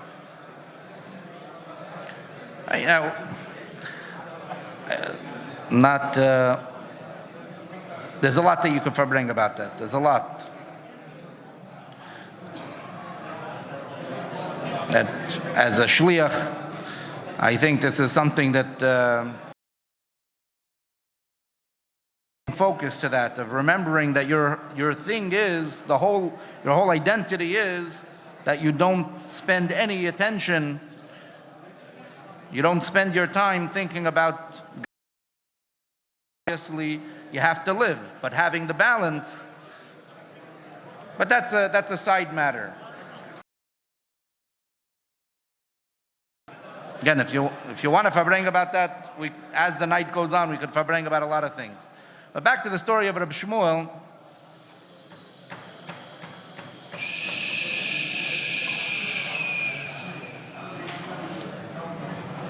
So, if the Alter Rebbe says, I'm also not really living there, I'm also not really on that level, but I'm still telling you what the way to live is. I'm also trying to that level. Again, we said, doesn't mean the Alter Rebbe is a fake. It means the Alter Rebbe hasn't reached a level of being so above Olam Hazeh that a bullet cannot affect him, right? That's a level beyond. Reb Shmuel said, if you're a real Rebbe, then I'm not afraid. The bullet can't touch you. You're untouchable. And if you're not a Rebbe, you deserve it. What right do you have? What does it have to do? I'm not a Rebbe, and I still did the right thing. I still helped the Yid live his better life.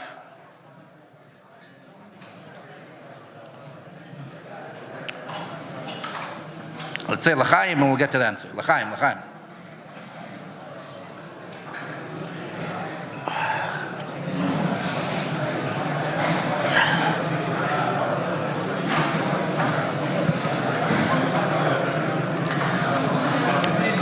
There's another very well-known story about the Alter Rebbe.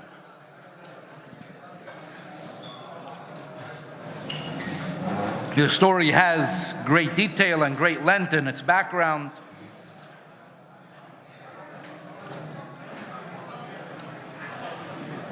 But to cut to the chase of the story is that there was once a chassid who brought the Alter Rebbe a tabak pushka.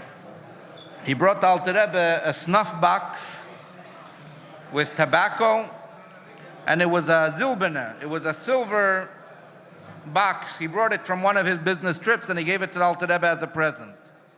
The Alter Rebbe told him, what? Medar was? Was darf man tun? Yeah, was darf man tun? Okay, sure. Tell me where. I'll do better without the mic. What? Without the mic? Okay. So what should I do? You tell me what to do, I'll do it. So the Alter Rebbe said there's one aver in the body that doesn't have the strong taiva of Gashmias, and you want to stuff that with Gashmias also. You want to take that the nose should also be stuffed with Taino Gashmi. It itself is not pushing you there, so to say. It enjoys it, but it doesn't push there. So you want to push it there. And the Alter Rebbe said,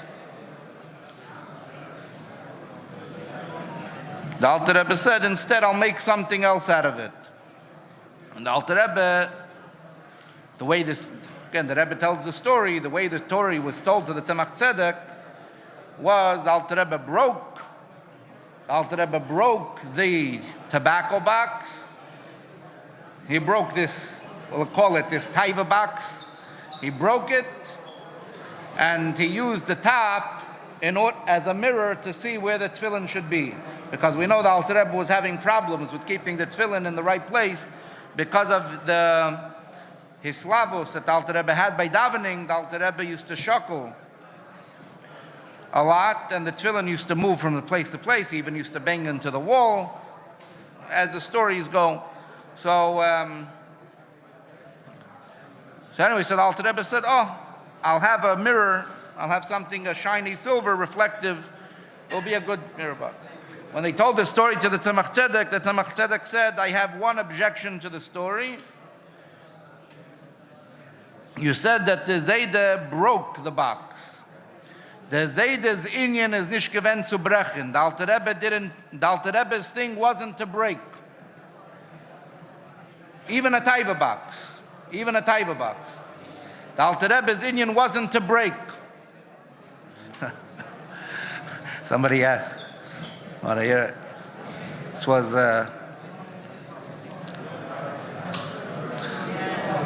somebody asked a halacha shaila, a shliach Farbrengen with some of his mikoravim on Simchas Torah. Unfortunately, they were in a state at that point that they brought still their phone to shul on Shabbos. But Simchas Torah, they have a Seirus. Simchas Torah, they're awakened and decide, that's it, I'm keeping Shabbos. My phone is an enemy of Shabbos. So the guy, he says, I want to break my phone. So if the phone was off, is he allowed to take the phone to break it on Shabbos? The kalkel, this, that, anyway. So, anyways, you have a feeling, this enemy, this shtus, this break. He says the Alter Rebbe didn't break the taiva box. The Zayde's inyan is nicht gewend zu brechen. The Alter Rebbe that wasn't the Alter Rebbe's thing. Rather, what the Tzemach Tzedek said, what probably happened was, that was a screw connecting the top of the box to the bottom of the box, or a hinge, and the Alter Rebbe removed the hinge, and thereby had just the top of the box, which he kept for the tefillin. And the Rebbe Farbrengen a lot about this story, about this word from the Tzemach Tzedek. The Alter Rebbe didn't see Gashmias as the enemy. And even if it is the enemy, or I should say it's the obstacle, sometimes it's the obstacle, but it's the way to address it is not to break it, but rather to rechannel it, rather to reassign the Gashmias in order that it should be a keli for Ruchnias.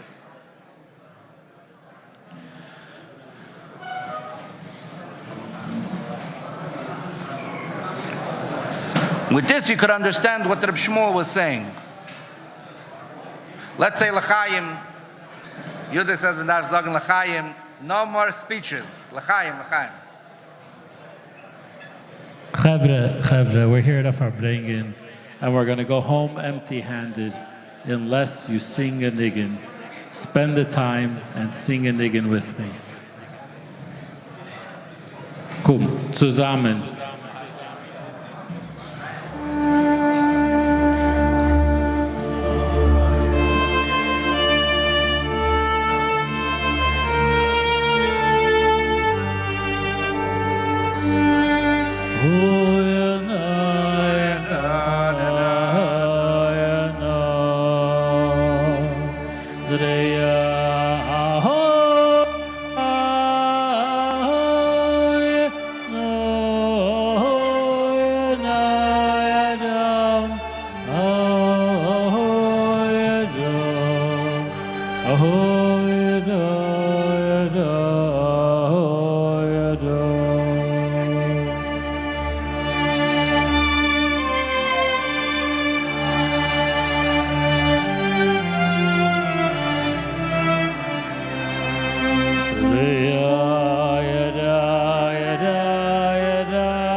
Chevre, come, join us here on the far side of the Zal for the real Farbrengen.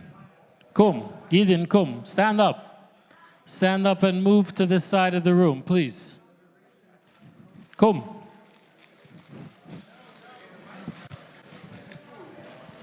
You tell me. Okay. Oh. Okay. Works? Yeah. Huh? Arbet, yeah? Okay. L'chaim.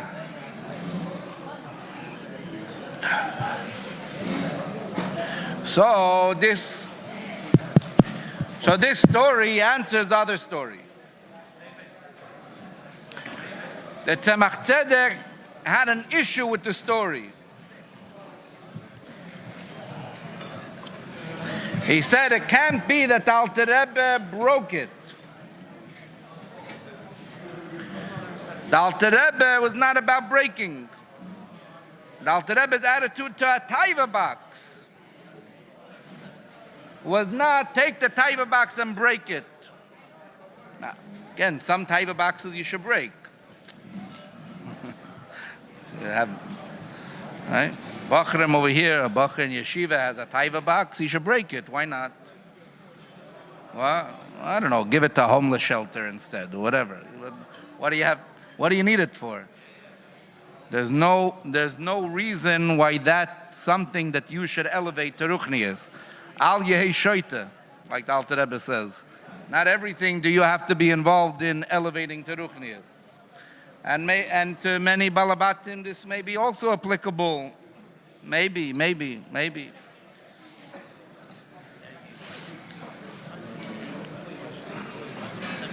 But the Alter Rebbe is saying it's not because I want to break what you have. It's because I want to reassign. I want to redesignate. Because I want you to have a different tainug. The Rebbe one time told the story of Rebbe Shmuel, and the Rebbe said, "I'm made of the kavod." The Rebbe said, "Al pi halacha, you're not allowed to be mitzayer a yid." Tainug, tsar, is on the same spectrum. It's the opposite of tsar is tainug. It's on the same thing. You can't really draw a line and say, I can't be mitzayer a yid, but I could deny a yid tainug. Can't really say that. You can't do that. You can't do that. You can't do that to a yid. You can't deny a yid tainug. Versteht sich tainug a mutter. Tainug also is not, you're allowed to be mitzayer, whatever. We're talking about tainug a mutter. Something which is mutter al pi Torah. You're not allowed to take that away from a yid. Just like you're not allowed to be mitzayer a yid, you're not allowed to take away a yid's tainug. What you are allowed to do is redesignate his tainug. What you are allowed to do is give him a substitute tainug. Tell him, why do you need this tainug? It's mutter, but that's not real tainug. That's not the tainug that's meant for you. Here I have a different tainug that's meant for you. So somebody may learn Tanya and may think that, you learn the first few prakim of Tanya, you learn Perek Vav of Tanya, Perek Zayin of Tanya, Perek Ches of Tanya. Tainug in Olam Haza, in most of the lines over there, gets a very, very, very harsh psak. The Alter Rebbe comes down very hard against Tainug and Olam Haza. I said in most lines, not in all the lines. The Bachrim learned Perek Vav Zayin and Ches Tanya, yeah? Which lines does Alter Rebbe give a little bit of an interesting, a little bit of a different, a little bit of a positive consideration to Tanugei Olam Haza? Really, in all of the lines, but some lines it's very emphasized. He says if it's l'shem shamayim, it's different.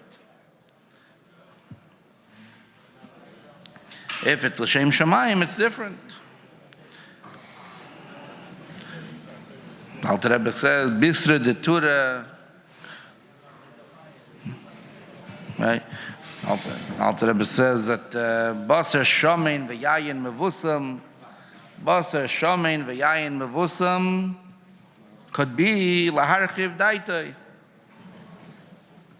Could be laharchiv daitoi. Could be to open up. What's the word laharchiv daitoi? The word is a yid lives and becomes more alive with tainug. La'elam yilmeid adam b'makim shalibei chafetz. This tells you, Pashat, how a yid operates. A yid operates with tainug. When we have tainug, we learn better.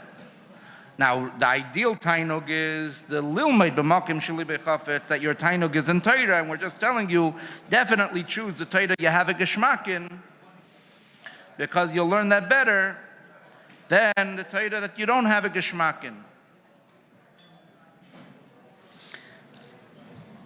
So, there we're dealing still in a very ideal world where all the geschmack is in Torah. But what if a yid has geschmack still from Anyar Elam Haza?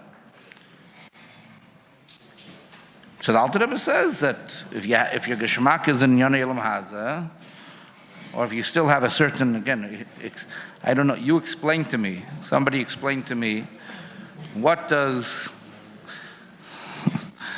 Basar Shomein, okay, I think I might go off over here, okay.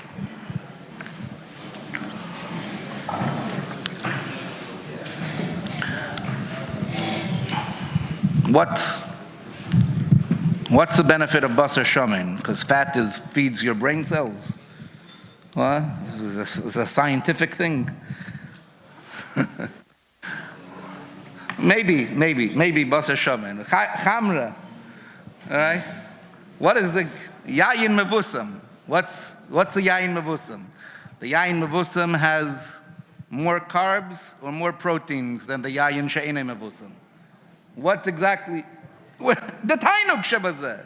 The tainug shabazeh. The tainug is what makes it up. It's what makes it help you learn Torah. Elamai, Alter Rebbe says, you're dealing with this, you should be like Rabbeinu HaKadosh could have in Perek Ches. He had, like the Rebbe emphasizes, why the Alter Rebbe brings this example of Perek Ches Tanya, that you should be somebody who has kol tanuge Elam Hazeh and never enjoyed the Elam Hazeh for itself. But you ask yourself, then why did Rabbeinu HaKadosh have the delicacies on his table? Because he understood that it was Meshamish Lavedas Hashem. He understood the delicacies, Geschmack Essen is a gute Zach.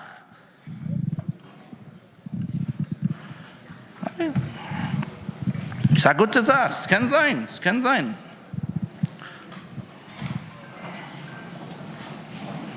The Alter Rebbe's inyan was to reassign, was to give you a substitute tainum. Says Reb Shmuel Munkes to the Alter Rebbe, du bist nicht kein Rebbe. If you're not living Lesane Galavaya, what does it say in Hayem Yem about Reb Nachum Chernobyler? Reb Nachum Chernobyler, he got fat on Omen Yehesh Meirab. His physical body was affected by Ruchnius. Somebody whose physical body, so to say, this is a Madrega Rebbe, this is Lisana Galavaya Mamish, somebody whose body gets so affected by Ruchnius, their body is not affected by Gashmius. Right? So, Akoil v'teich nish nemen. So it comes out that if you're not on such a level, this is what he's telling to the Alter Rebbe, if you're not on such a level that you have lisana galavaya, that you have, so to say, this thing of that you can have real tainug and elikus, which thus means that Gashmias is not going to affect you. The Frierdiker Rebbe one time said by Farbrengen, he one time called out to Reb Farbrengen, who, as we know, was the Rebbe Chassid beyond our imagination. And Farbrengen was known to say that somebody who cannot think Chassidus for whatever amount of hours he said, maybe 12, maybe 6, I don't know what he said exactly, but somebody who cannot think Chassidus for so many hours straight, Bechlam kein Mensch. He's not even a lo higil madregas adam. He didn't reach. Right? The Farbrengen was somebody who can. They say he would sit on the rooftops. On the rooftops, the Warsaw rooftops anyway were flat, and he said, this was a place that you could think Chassidus without any disturbances. And so, again, just a little context to who this story is about. So the Frierdiker Rebbe one time turns to Reb Farbrengen by Farbrengen, he says something to the effect of criticizing him, Hayetochen er nicht gewen in mikveh. Hayetochen, that he didn't go to the mikveh that day. He came to Farbrengen by the Rebbe without going to the mikveh. So Farbrengen told the Frierdiker Rebbe that he's not gesund, and it's a problem. It's a risk to go to the mikveh in his state. So the Frierdiker Rebbe answers him.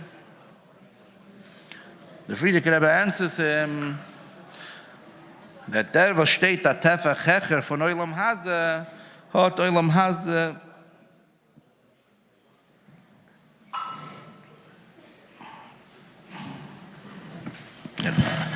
so Olam Haze doesn't have an effect on him. If you're standing a tefach above Olam Haze, you don't have to worry about the damage. The Rebbe one time told somebody else something different. One time it was Shavuos. There was somebody by the Rebbe. He brought a Yid from Eretz Yisrael. I forgot his name. He used to bring the Rebbe Bikurim from Eretz Yisrael on Shavuos. Ve'veisel HaKoyen. So he brought the Rebbe Bikurim. The Rebbe tells him when he brings it, the Rebbe says, it should be Reach Nichoyach LaHashem. He didn't understand what the Rebbe said, and then the Rebbe said again, when you bring something to the Eibishter, it's supposed to be Reich Nichoyach LaHashem. He chaptzich what the Rebbe was saying. He wasn't in the mikveh. He came and he brought Bikurim to the Rebbe without being in the mikveh. The Rebbe sensed it. The Reich Nichoyach, it's the yeah. So he tells the Rebbe that he's not well, and it's a problem for him to go to the mikveh. So the Rebbe says, Shavuos is doch die Jahrzeit von der Baal Shem Tov. The Baal Shem Tov sagt, dass ein Tefillah nimmt auf sich. So you should have gone to the mikveh anyhow, despite the concerns. The Baal Shem Tov said that even when there's a health concern. Anyway, the Frierdiker Rebbe didn't give this answer. The Frierdiker Rebbe told him, the Frierdiker Rebbe told Chatsche, you should have gone to the mikveh anyway, because the one who stands at tefach above Olam Haze doesn't have an effect on him. So he answered the Frierdiker Rebbe, but what if you're not standing at tefach above Olam Haze? So the Frierdiker Rebbe says, but you could be connected to someone who's a tefach above Olam Haze.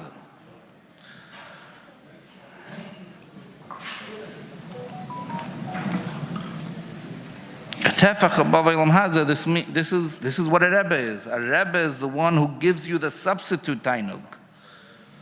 A Rebbe is the one who gives you the substitute tainug. He gives you a tainug not of this world. Olam chatire b'chayecha.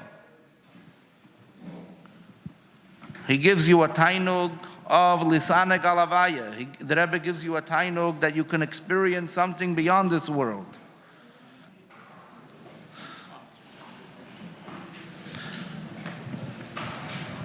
So, again, maybe for Reb Shmuel, maybe this is not the pshat of the Maisa, but I think this is the pshat of the Maisa, at least b'dereinu zeh. The Reinu says, if you're not a Rebbe, so then what did I give up my Tainug and Elam Haza for? The whole vart is I'm giving up my Tainug and Elam Haza so that I have a Geschmack in the Rebbe. So that I should have a Geschmack in the Eibishter. How do I have that? Because I'm connected to the Rebbe. That's what gives me my Geschmack. That's what gives me a sense of something higher. Otherwise, you stam denied my Geschmack. You're telling... And whatever sort of say geschmack that I thought I was replacing with it is an illusion, is garbage, it's nothing.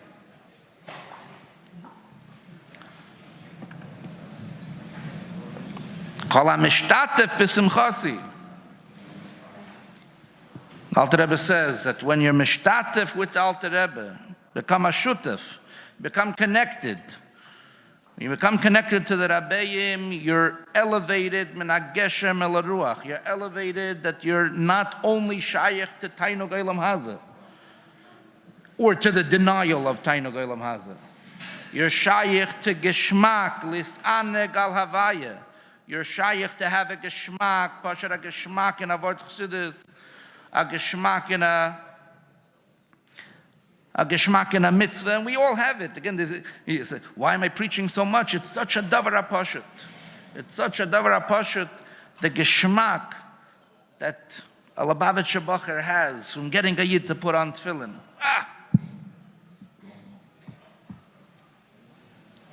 Why do you have that? Because that's what the Rebbe gave you. The Rebbe gave you that. The Rebbe gave you that. Otherwise, no, it's a good thing. It's a good thing. You did another mitzvah. The geschmack. Every person, kol chad lefum shir delay, every person knows the things, the nekudei sa'or, the light points that the Rebbe gives us, the ideas in our life, that pashat, something that's shining, that we have a tainug in elikus, not lefi erech, where we are. Where we are, we might have a different kind of tainug, but because of our connection to the Rebbe, we have a different kind of tainug. So if you're not a Rebbe, then there's no tainug in elikus. If there's no tainug in elikus, then you just took away my tainug in Olam Haza. And that's not a thing to do. That's not a thing. The thing is to replace the tainug in Olam Haza with a much better tainug, bigger tainug, pleasurable tainug, a much deeper pleasure, a geschmack that lasts a lifetime, a geschmack that you feel on top of the world, above the world, euphoric tainug, euphoria. Tainug of elikus, that's where you can have euphoria. You can't have euphoria in Olam Haza. Anyway, l'chaim.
Ya Mama,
Chaim l'chaim.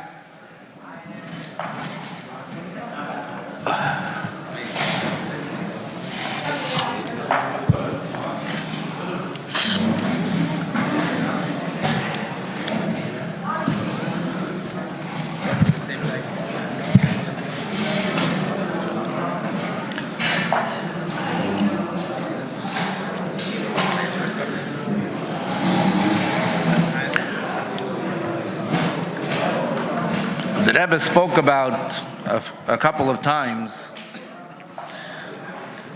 this, that it's known that on Yutis Kislev itself, Tavkuf Nun Tes, the Alter Rebbe was visited by the Baal Shem Tov and the Maggid.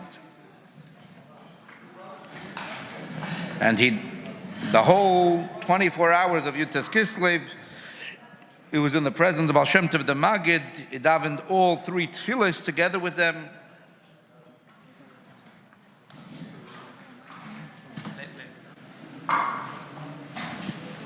And when the Frierdiker Rebbe traveled once to Peterburg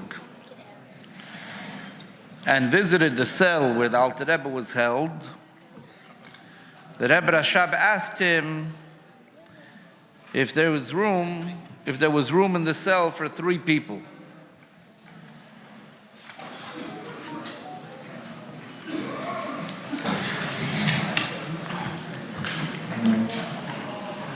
The chiddush of the story is, and this is what the Rebbe would talk about. First of all, B'chlal, why was the Rebbe Rashab so curious about this? But also sounds like the Rebbe Rashab had an assumption that when we say that the Baal Shem Tov and the Maggid were there, it means that they were there beguf. Why? Why make this assumption? This is a level beyond.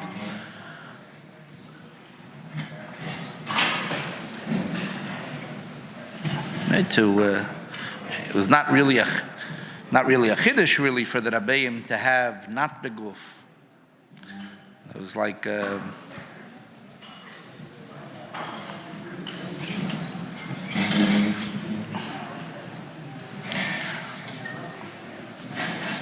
but anyway, but the Rebbe Rashab was sort of say under the assumption that it was dafke, that the Baal Shem Tov and the Mezritcher Magid came down begufam in their body, and he wanted to confirm that was pasha physically possible, that it made sense mitzad the gedorim of olam hazeh, mitzad the definition.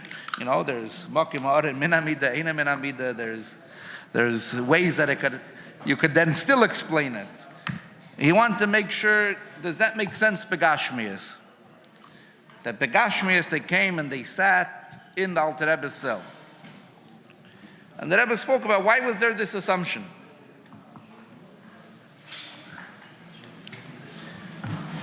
The Rebbe spoke about it more than once and gave different biyurim.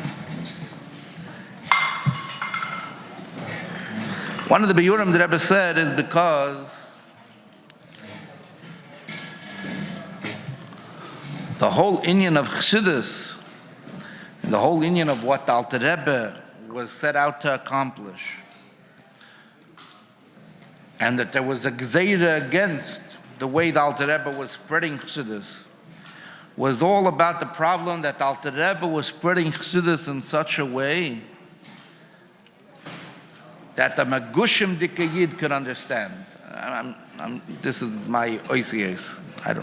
The Rebbe probably doesn't use these oisies. Magushim Dikayid. That a Yid Nesham Beguf could understand. That the Alter Rebbe's, the whole opposition was to the fact that the Alter Rebbe brought Chassidus down to such a level that a Yid in his guf could relate and could live with Chassidus.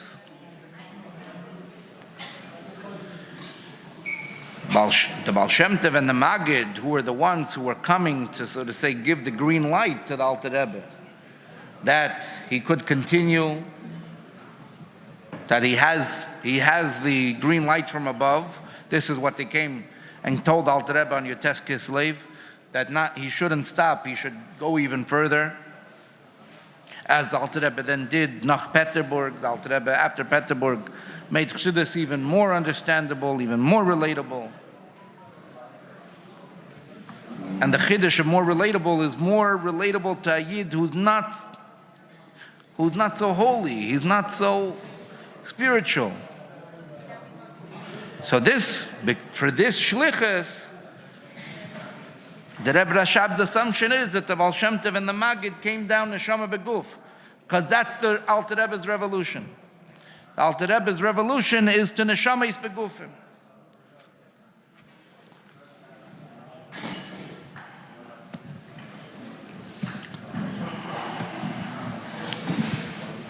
We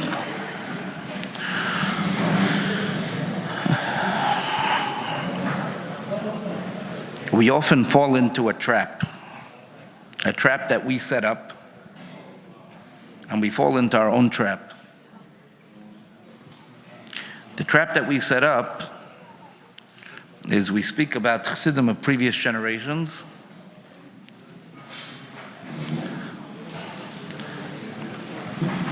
as people who were, so to say, living on a different planet. And the idea is recognizing that there were really Chassidim who were living in this planet, and yet living on their Haibana level. They were living in this world. They also had businesses. The Alter Rebbe had Chassidim big Chassidim living in Peterburg. You lived in Peterburg to have a business license, right? To have the Mordechai Lepler. Mordechai Lepler he was involved in Eilam Hazeh, right? Obviously was. If he had a license to live in Peterburg, he was very in touch with Eilam Hazeh. And he even spoke about his struggles with the Yetzer Hara. we're always under the impression, probably, look, I don't know if the Frierdiker Rebbe said Harav Tzaddik about the Mordechai Lepler or not, but we're under the assumption, we hear a story that the Mordechai Lepler used to tell his Yetzer Hara. He had a special way of dealing with his Yetzer Hara, right? You know this Chassid Mordechai Lepler? You heard of him? Yeah? What's he famous for, Yutas Kislev? The Alter Rebbe landed in his house, right?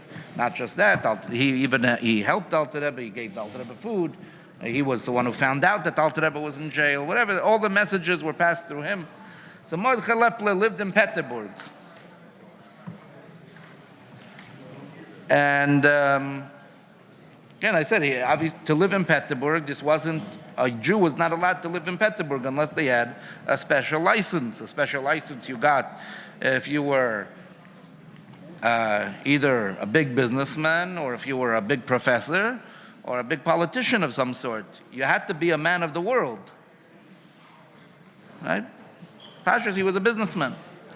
And that's why he got a license to live in Peterburg. So the Rebbe told many times how Reb Mordechai Lepler would deal with his Yetzer Hara.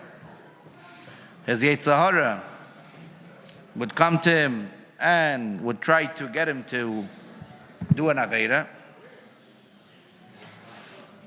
And he would say, you know who I am?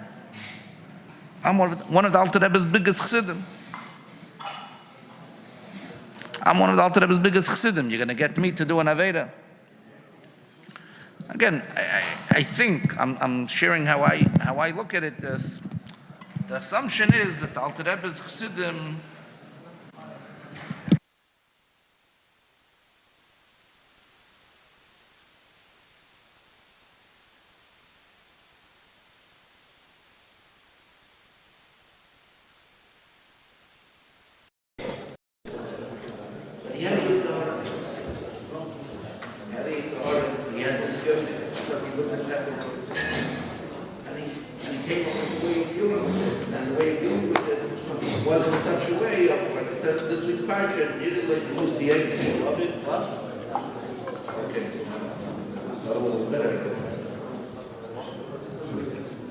So nearly the he didn't have the answers within himself. His answers were the Rebbe. Right? I'm one of the Rebbe's mentioned. That was his answer. He didn't have. But sometimes we speak about the Alter Rebbe's chassidim. It's like people learn Tanya and they say, Tanya, maybe. That's not for people. That's not for people today.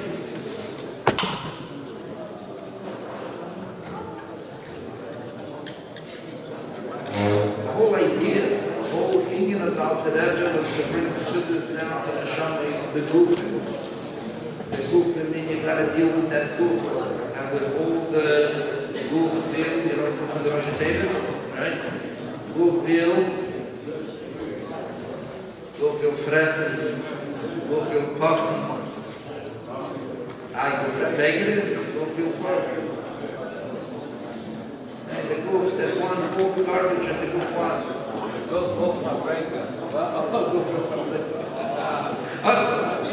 That's what Dr. Rebbe said. Dr. Rebbe said,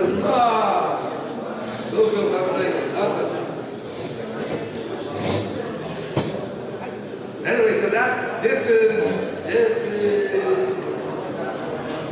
this is what citizens for. ATN, I'm going to take you with your book.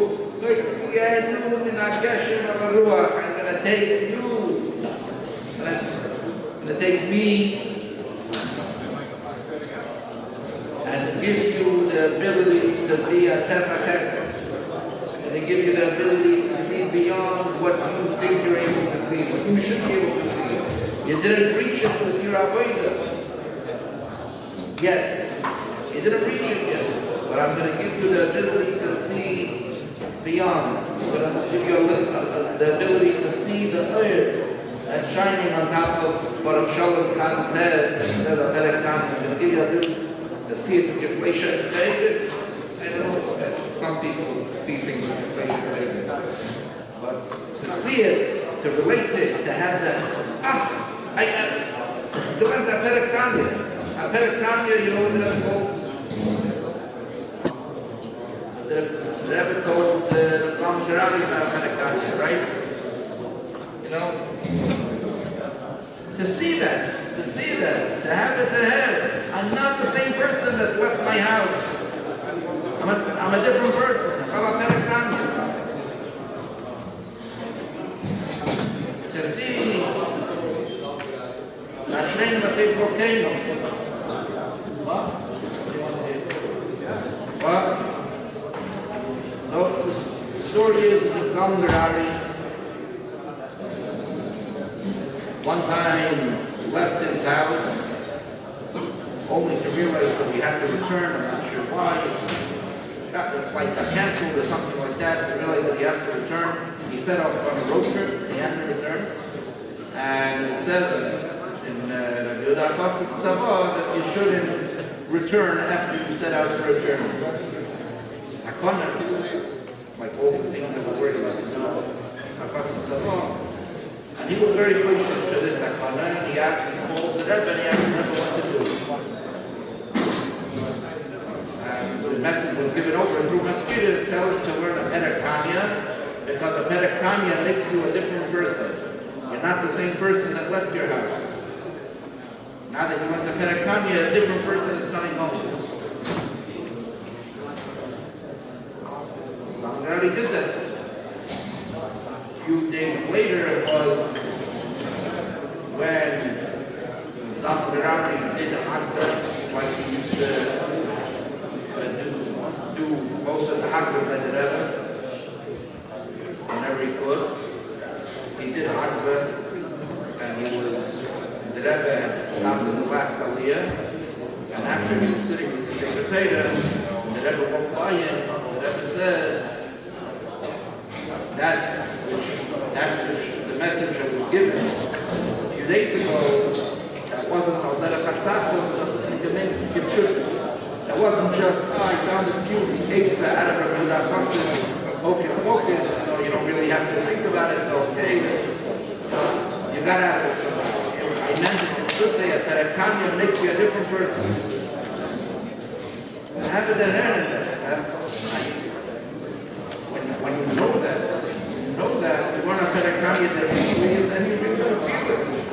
To really feel like not the same person that went in. I walked into the Kanye, a bush in the air, and I walked out I walked out to somebody who has something to live for, has something, I have an idea, I have a direction, I have some light shining in my life. L'chaim.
Rashab, I am Bris. What? Ever Rashab got the name Rashab, I am Bris. As soon as he was named, Shalom Leiter, Shalom Ber, the Chaim Tzedek gave Rosh Hashanah. Chaim Tzedek said, Rashab, Basar, Shevet. Rashab, Rashab, someone says, like about the Rosh Hashanah, he writes that all over the Rosh Hashanah, that Neged, Shevet, Basar. After it's understood, this goes a little bit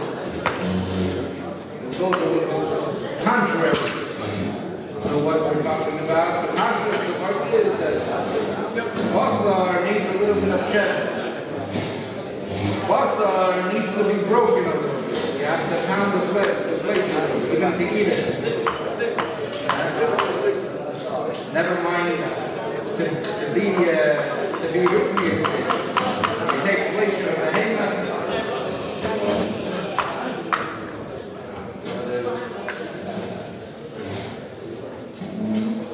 They have some fancy meat tenderizer, otherwise you know that tool in the kitchen that you take. Huh? What's it called? That tool in the kitchen that you take to hack the schnitzel. No? What? That's no, the hacker. What's it called? The meat now. That's what it looks like. It has teeth in it. Basar needs a little bit of shevet. It has to be broken into.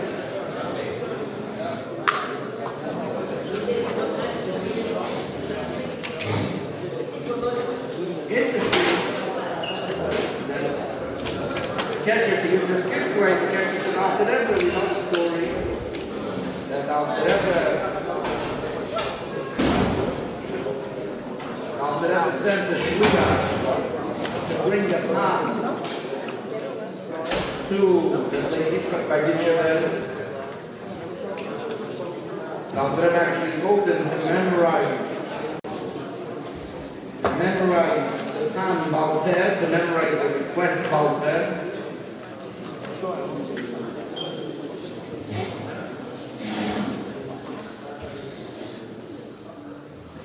The request was that all Alter Rebbe's machshavos should be yotzem and hakoyach el hakoyel.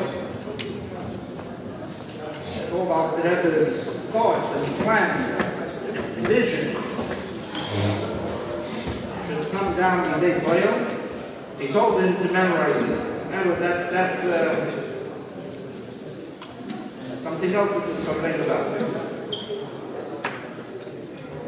Then we know that Chassid came to the Barditchever and he didn't know. The Barditchever asked him for Alter Rebbe's mother's name. The Chassid didn't know. The Barditchever was actually impressed by it. He was young, the Barditchever said, what the Reisische Chassid is. First the Barditchever said, he said that the Alter Rebbe's problem is not such a big problem. I could smoke with my lubke, I could smoke my pipe, and take care of the whole problem. And the Chassid, the Yaakov Smilaner, the Chassid tells the Barditchever that the Rebbe is a Reisischer, the Rebbe is a Russian country, and the Rebbe doesn't want to go with the desert of miracles, L'Hailo Hateva, like more commonly found like the tradition of toilet, and praying. The Barditchever was, so then the Barditchever asked him, what's Alter Rebbe's mother's name? They didn't know. Barditchever shared his impression. He said, der reisische Klasse ist, dann muss der Rebbe von einem Mann.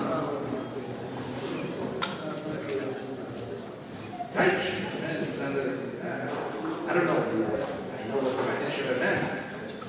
This is what it sounds like. Chassid doesn't look at the Rebbe casually. Chassid is not. The Rebbe on a man. That's what the Rebbe said. The Rebbe says, who was the Chassid? The Chassid wasn't sure.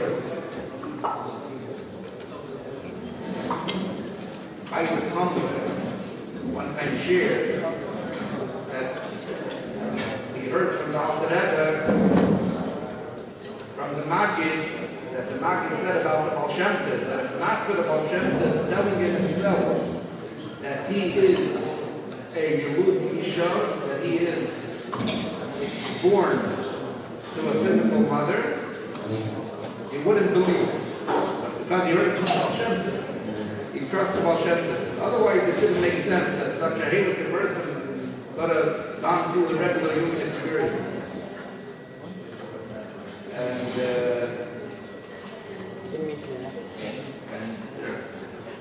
And when I get finished, and I say the same,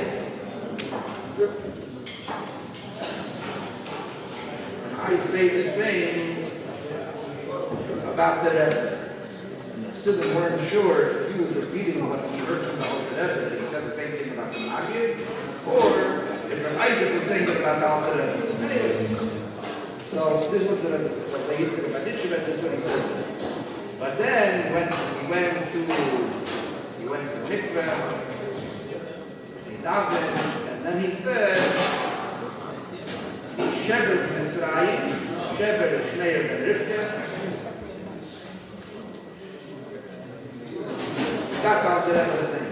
The Kiddush is not Alter Rebbe's name because Shever happens to be a Reish. The Berditchever has to have some other insight into being able to read that the Reish was Rivka and Atrachel. The part of the Berditchever. The part of the Berditchever was Shever is the Mitzrayim. Neir ben Rivka is in Mitzrayim, is in Mitzrayim, is in Gala. The open type, the Shever means hope. Shever is there is Shever in Mitzrayim, there is hope basically out of this Gala. Hope because of this Gala in the Gala. Right, that's the Pasha Katzai, because the Taich in Mitzrayim was the salvation, in the Sepulchre was the solution.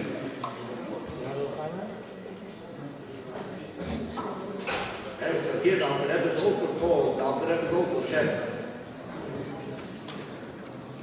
Rashad, Basra, Shever, here the Alter Rebbe is called Shever, but here Shever has a different type.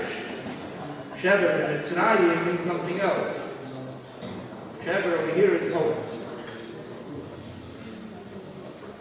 There's Shever Basra, there's breaking the flesh, and then there's hope for the flesh. The fact that he finds himself dealing with the flesh of the goof, finds himself struggling. One answer, say Shever means you gotta break it. Or you could say, maybe you also have to break it. But it's not about breaking it. It's about giving it hope. It's not giving hope. Anyway, let's stop talking. Hey, let's talk practical. Practical is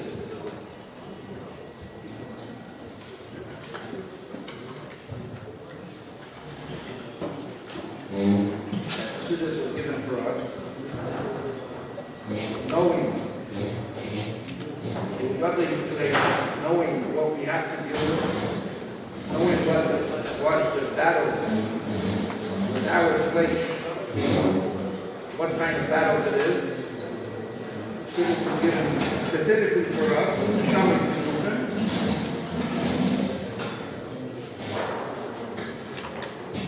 It was made accessible. It was made accessible for us, meaning it was made accessible for us, not just to learn Chassidus. Made accessible for us to find the answers that Chassidus has for our slaves. And the answer that Chassidus has is not to make you a slave, but it's to show you how you can be lamata, you can be down here, going through your sleeping, your eating, going through all that, but still live through something special. Still live with something much more. And that's your whole Gishmak. That's your real Gishmak. That's your real Gishmak. Everything.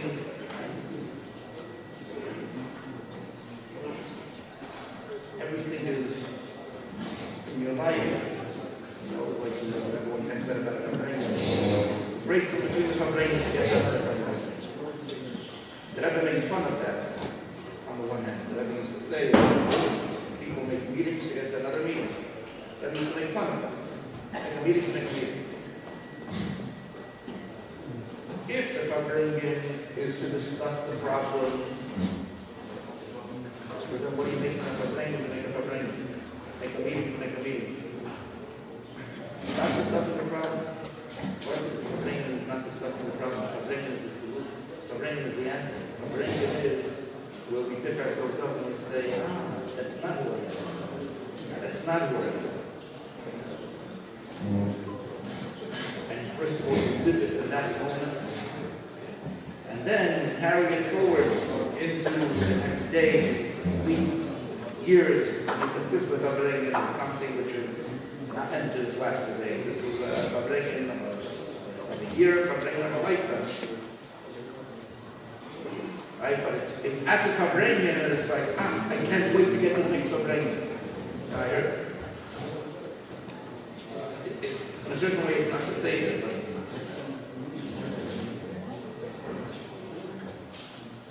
he heard from a member of the Gala. He spoke about how he came to the Gala the first time. He was so efficient. The desert was so special. He was so deranged. He was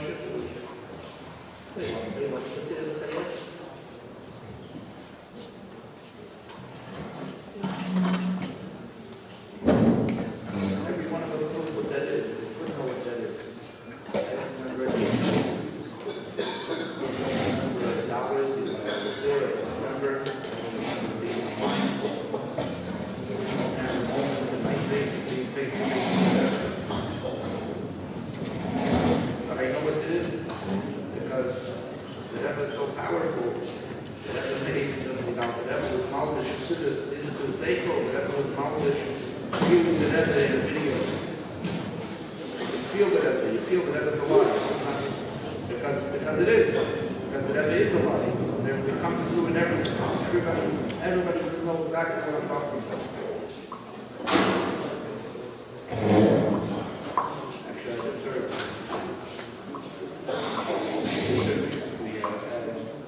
Sitting by it is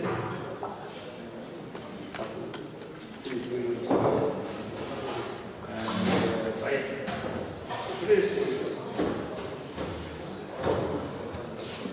and I had spoken, you know, I had a lot of different kinds of eats there, like Spanish and a lot of other. It was anyway, and the Yid over there, I didn't hear the story the first time from him, I heard it second-hand fresh. Basically, the Yid sitting there, he spoke Russian, he spoke to somebody else in Russian, telling him the story of the Russia, and that person told him to be a second after. The Yid who tells the story is the guy with a very nice, weird beard. You know what I'm talking about? Nice and square. So he's a big, he's a bentayer.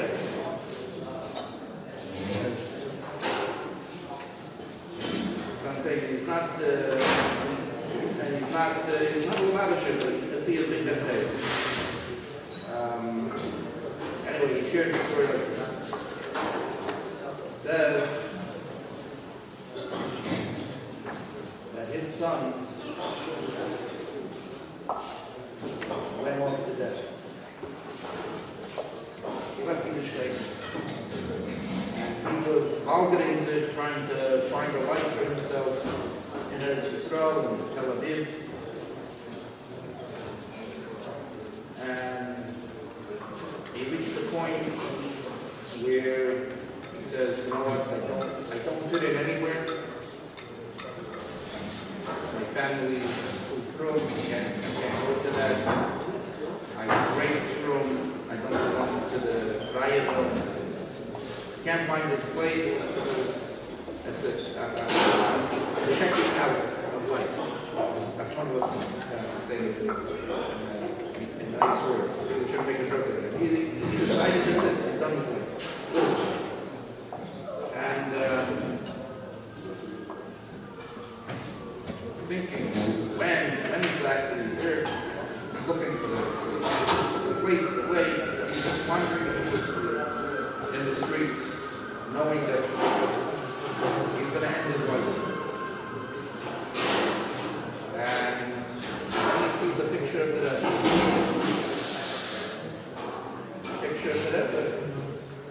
up on some building, some either billboard in Tel Aviv.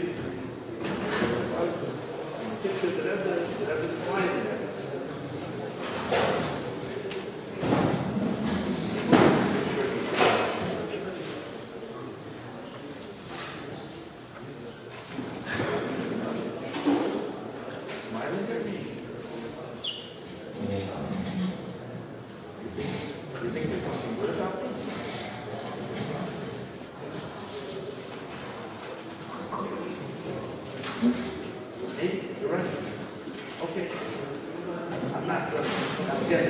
When you tell these stories, I heard it from the Lubavitcher the billboard, I was saying that he has a little bit of bias. I heard this from this guy's father, the guy that he didn't raise his son to think about the Rebbe, to care about the Rebbe, to talk to the picture of the Rebbe.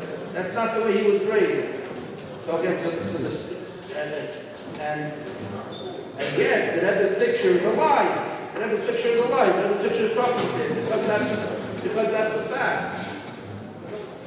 Because the Rebbe is, so the Rebbe's life comes through in the pictures and in the videos, and everybody could experience. Say, this is the uftu. The uftu is that even if you didn't have the life experience, you can have, I wasn't here to tell you the same experience, but you can have an incredible experience that I can tell you just wasn't watching a video of the Rebbe. All you're waiting for is that the next moment, I'm going to see the Rebbe again. I'm going to see the Rebbe again, I'm going to get and I can feel who I am, who I can be.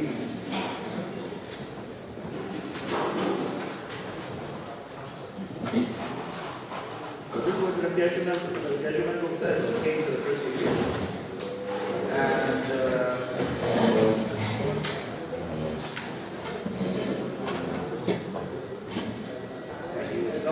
so elated. All he could think about was how does he get back in? How does he get he was addicted? How does he get that feeling? It's a euphoric feeling. It's a drug. It's a drug. It's pleasure is addictive. You get it once, then you fall out of it, and it's like, hello, where am I? And you want to get back that feeling. I always say, what's that kind of call? I told them that, look, you got your first computers because you just came. Otherwise, you wait for a year relentless. That's it. Wait for a year relentless. That's too far away. There's something that, in those years, the early years, you have a picture.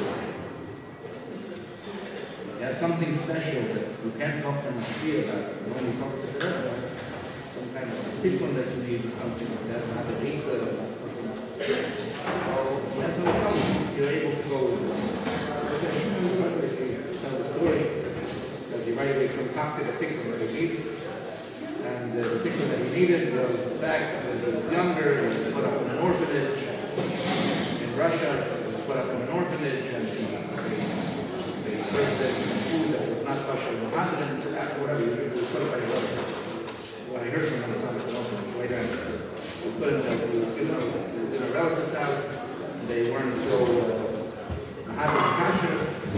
Anyway, and he needs a tikkun for the food, so came up with a tikkun. The Rebbe looks up and says, comes into the kiddush and he gives a big smile. And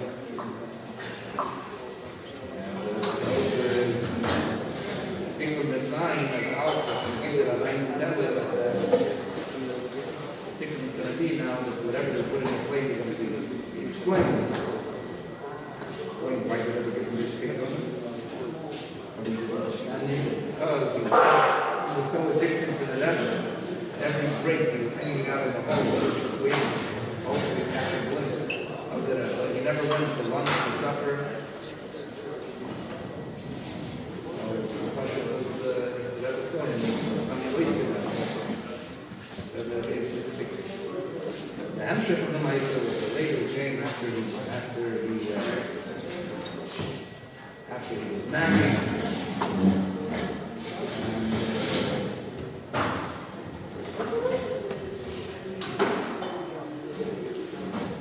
After he was married, he came to Rebbe, and now he was a little bit older. What happened? Rebbe told him also, so wait till I am Rebbe, that's the essence. Now he got married, and he finishes his plate, his wife opens it up again. So the Rebbe made a comment.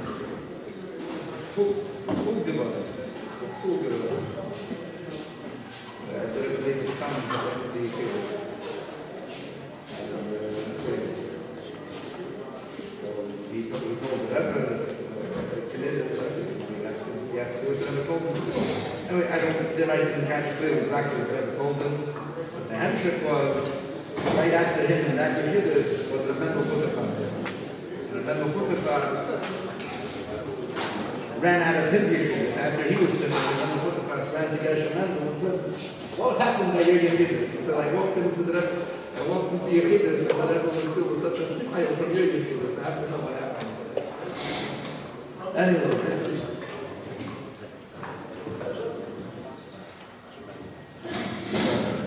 that individual experience. The Rebbe was, right? So again, this is what's the word here also? This is not detached from Gashmias. But it's another life, a different life. A different life. And this is, this is why we look for a Farbrengen. Not because of Farbrengen still doesn't have the solution, because Farbrengen is so good. Farbrengen is so geschmack. And what's happening after the Farbrengen, even if the next day it's not as Lishma, oh, I have hope. I have hope. I get another Farbrengen. I'm going to feel it again. And that's it. Based on that, I know who I am. I'm not always there. I'm not always doing up to that level. I have a very clear picture of who I am, what life is about. That's the Sheva. Hey, Sheva. L'chaim.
After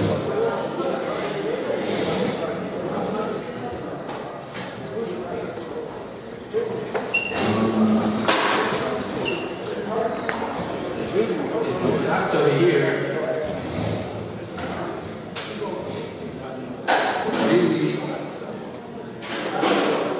this is one of the real answers, one of the real reduction of Derek Axelis and Derek Axelis.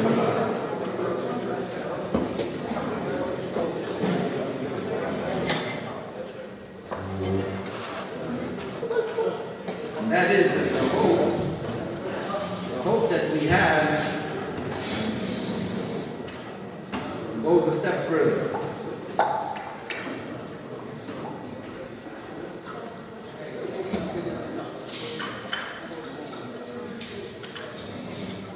The hope is that not just what we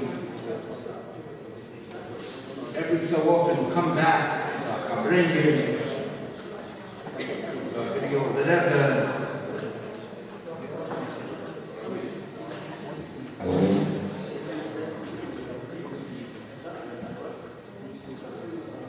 but that we can carry a Farbrengen with us, and carry a davening with us, and carry a yeshivas with us. Like the Jan says about the Monsey, how we carry a yeshivas with them, how we worked 7 years to internalize the yeshivas.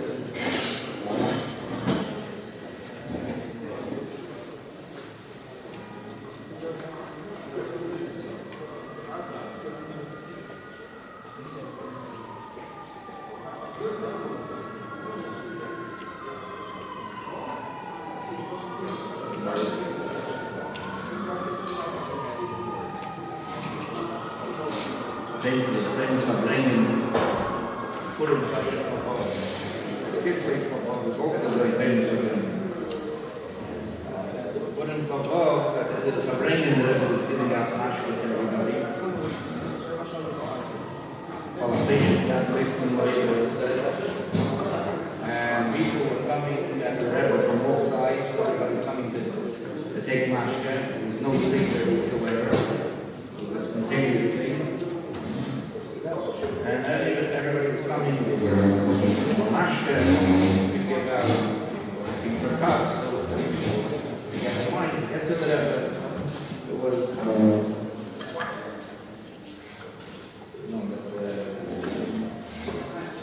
the Rebbe's car, the tires flattened from all the weight that people stand, and the Rebbe was giving out the car. You were there? No?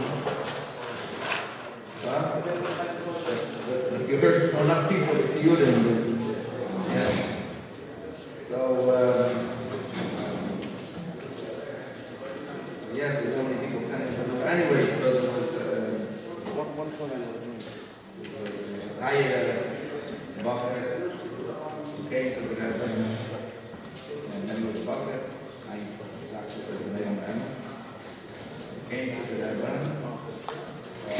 He came to the Rebbe this morning, the doctor was trying to get him.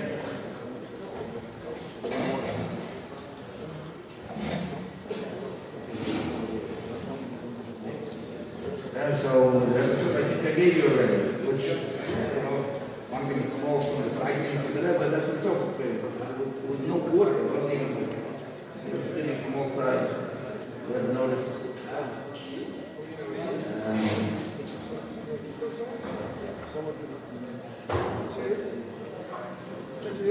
I heard from my brother-in-law, he was a little kid, got a nickel from the came out my limbo. So anyway, so he first chopped the Rebbe by the Rebbe's room, and it was here, he got a nickel over here, and then he was standing by the Rebbe's place. He ran right to him, he ran next to the Rebbe by davening. So he was in the line of children who were also reaching out their hand for nickels. He wasn't stretching out his hand for his nickels, but he was in the place where other children were stretching out for nickels. But anyway,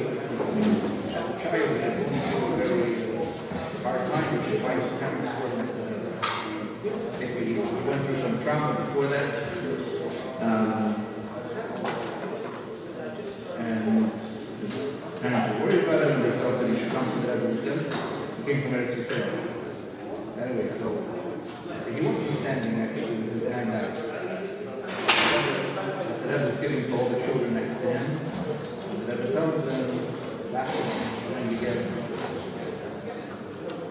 first, that the Rebbe was like, using the steal the second one. Then he cuts it. Noticed him.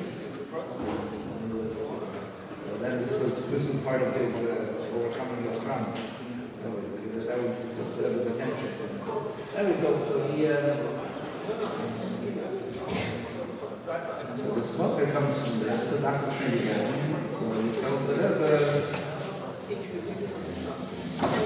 an American boy, he mixed up his Yiddish with English and he became English. And he tells the Rebbe, if I've got a lot in cup.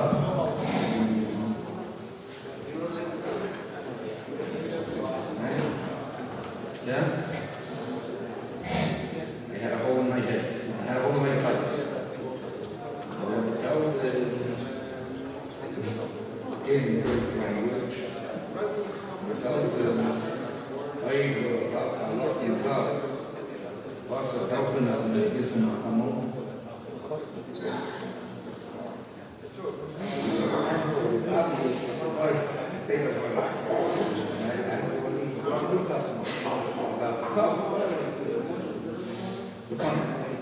If you have, if the only solution to this is, so next Farbrengen, is the next Farbrengen right there?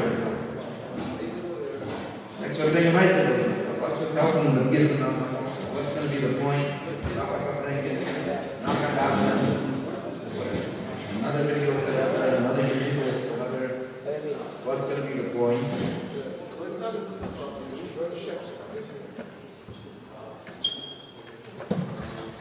So we need to go a little bit deeper.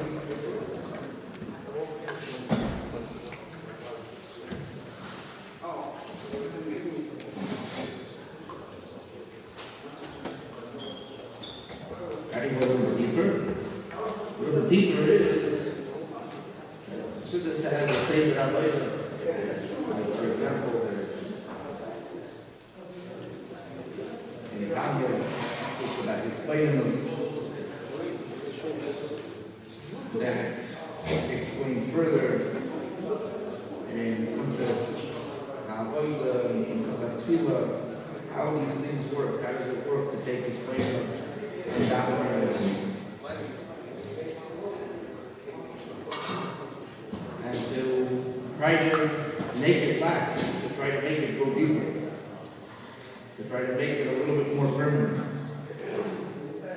And it's never easy, and we always are living in a place of reality, and it's always very possible for the place to pull us out of whatever we're working on, but we do have to go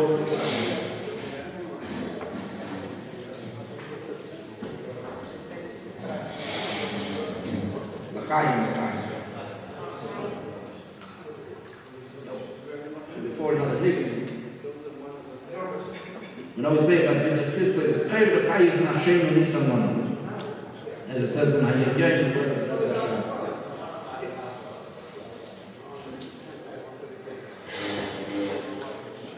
There's a minor about Rebbe, but our Rebbe describes oil and inflation. In Avodah, minor about oil and inflation in Avodah. And the Nekuda is that oil, the nature of light, and the nature of darkness versus light, besides what Al-Rebbe says, that darkness can be easily, without a Muhammad, put away with light. But this minor also points out the opposite, that light also is lost for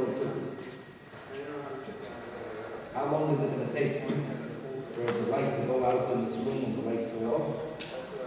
And you press the switch, right? The lights go out from the bulb. No, it's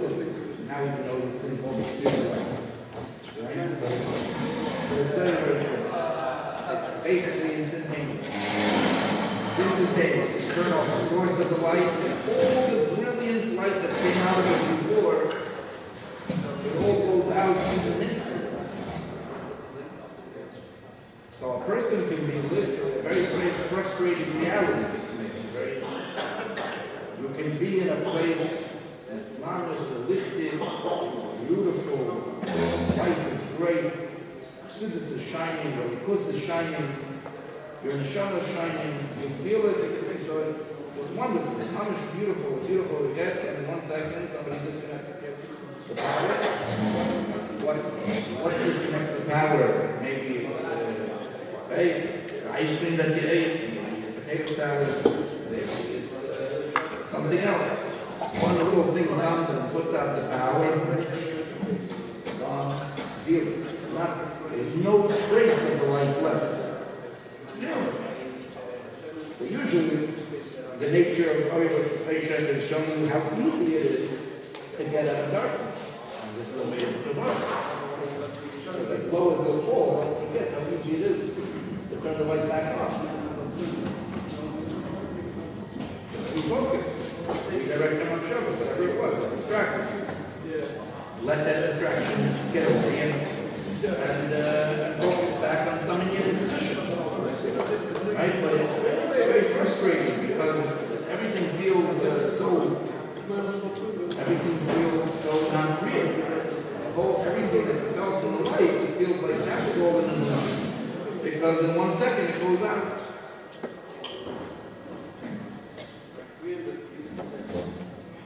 It's similar to this is what Alfred describes in the Psukkah Parsha. Mine is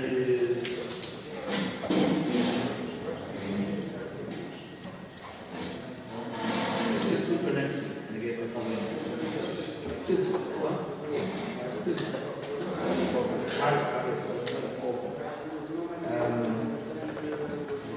right? If the Kalaimas go down from here and there, you have no idea where you are. But you have different things kind of coming together. So different realities going on at the same time. It's a little bit similar. A little bit different also, because it's like, it's not just different realities and living at the same moment. It's more like you're living one reality this second and a different reality the next second.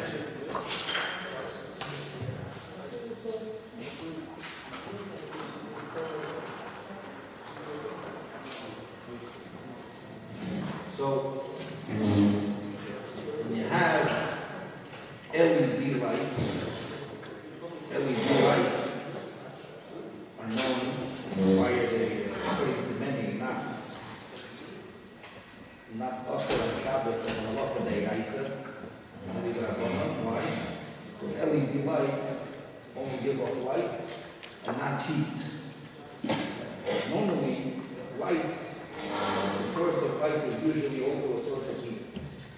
When it comes to heat and cold, it's different. When you warm up a place with a fire, even when you put out the fire, it's still warm.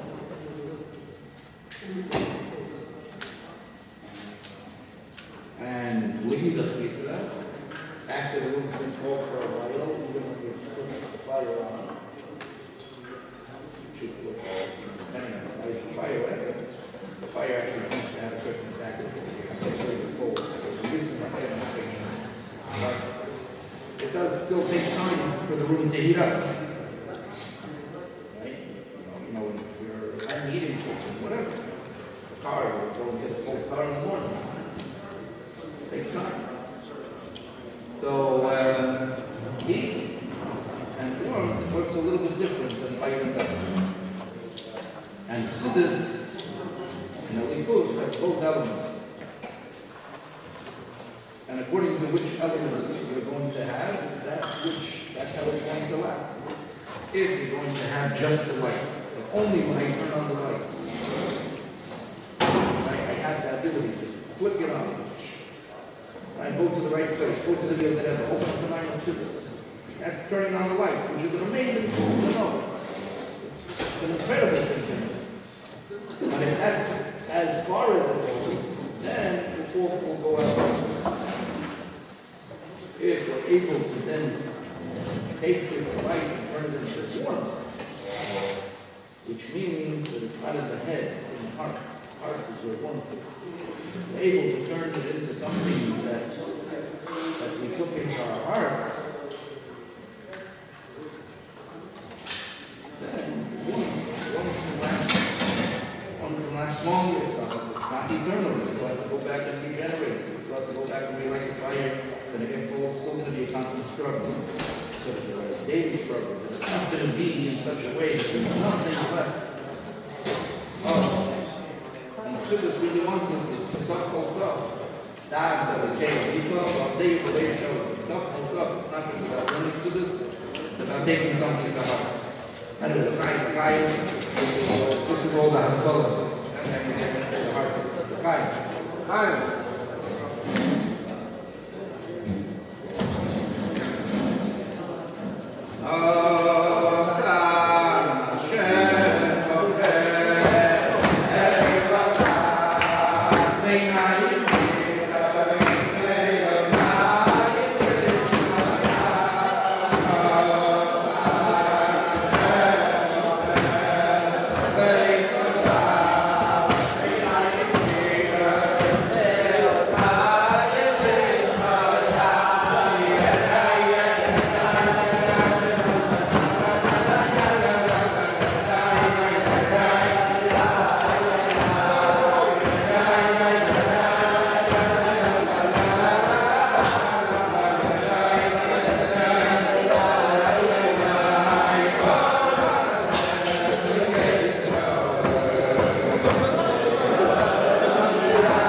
Yiddishkeit. Taylor. The Taylor always demands from a Yid, noisy often. Taylor demands opposites of a Yid. And as the Rebbe explained in some places, basically you're only on the right path when you're struggling with opposites. When you're struggling with opposites in Kedusha, conflicting paths in Kedusha, they're not really conflicting, but they're balanced. There's two sides to every Kedusha. And a lot of us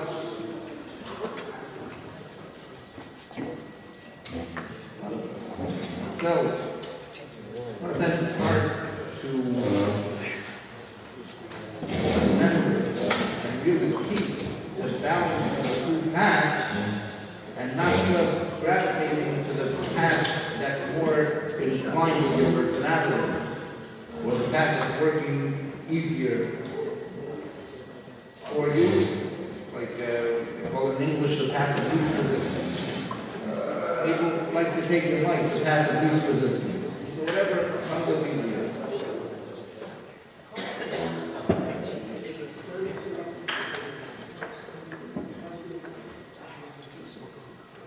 On the one hand, we're now in the time that the Rebbe emphasizes again and again,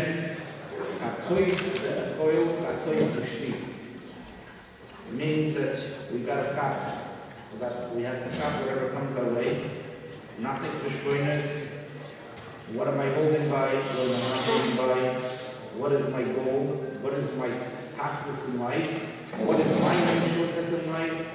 You know, all these sort of say deeper questions that are digging into me, my path, what I'm holding, and my direction. And the Rebbe is hurrying us up and saying, it's a good thing, do it.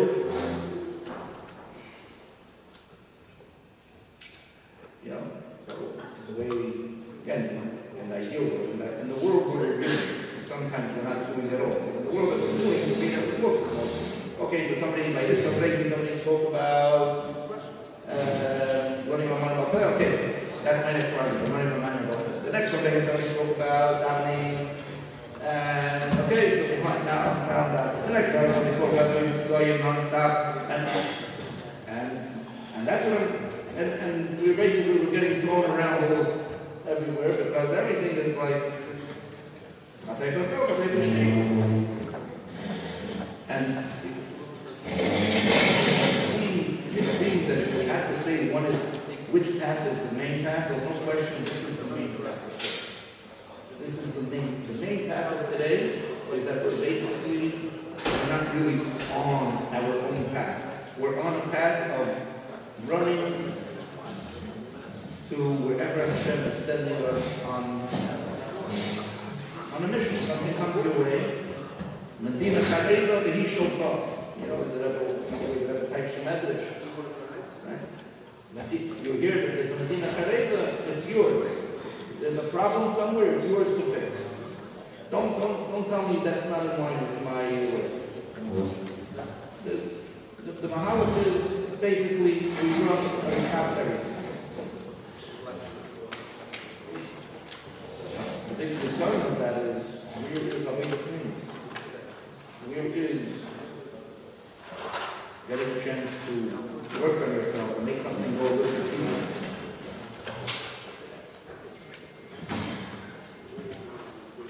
And that's also one of that ways. You got to do that too.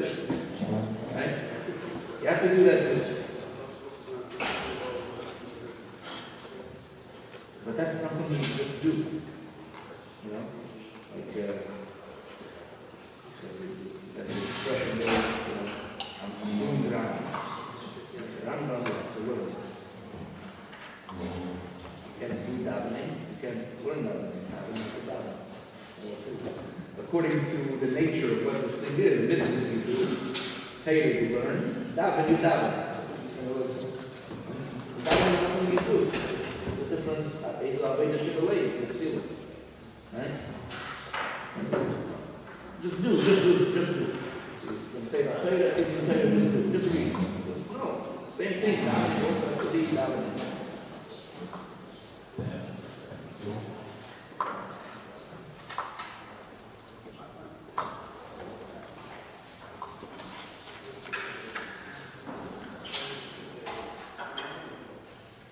Very famous mind of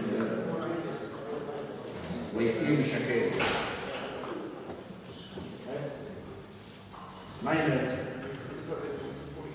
is famous and has everything in it, the scholar, maybe even the Akira in the beginning of the mind, and then it has the heavy Avodah at the end of the mind. Trying to verify that it's mind couldn't continue. The round story of the miner, which is them were impressed by this miner and they went to do whatever it is, the big miner. And one of the things that this miner is very famous for, and the Avodah part of it, is the Rebbe tells about the Vietnam and Zaka. Vietnam and Zaka,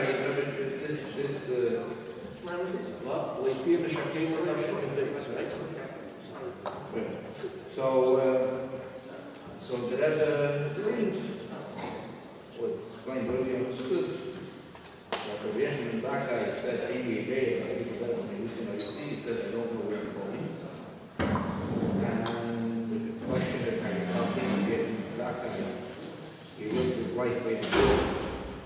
From Mahadrin, he didn't go Galaranis without Tzilim, without Taylor, without Tzitzis. Right, so how could it be that somebody like him says that he gave the benefit of Kenoitu? And the answer is given, and the way the Rebbe said the answer in such a heartfelt way that was so relevant and so personal to the Rebbe was, when did he have time? And basically Ksubas gives the answer and says that it was because there may have been unaddressed inner Yisroel, the Rahanella that never surfaced in his life that he didn't really address. He's been doing a bunch of good things, but that's all on the outside. It could be that underlying there's still some work that he didn't do. Then there's the question, so why didn't he work on that? If that's something that's important, why didn't he work on that? The answer is, what's your time book? Right? How could a person start thinking about, do I have the right level of knowledge? Do I have the right time for the when you have, if you're on the clock and the Eibush is end of the non-stop work, there is no time to think about where are you.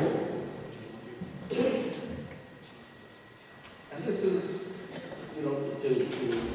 to all of us, and again, accurately so, this is one of the defining memories of the Hashri. One defining memory of our generation.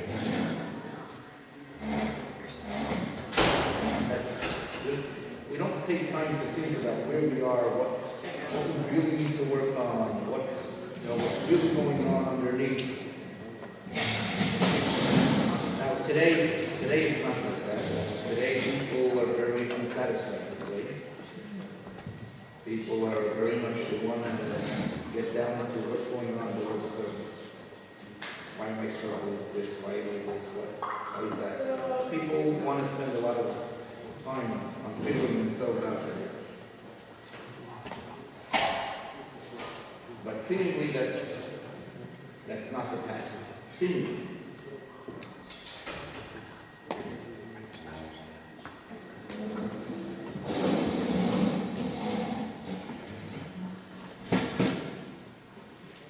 Susan said in the name of all together, whatever mankind holds Susan,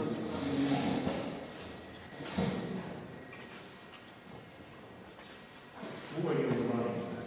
You're not serving the Eibush attitude. You're relying on me.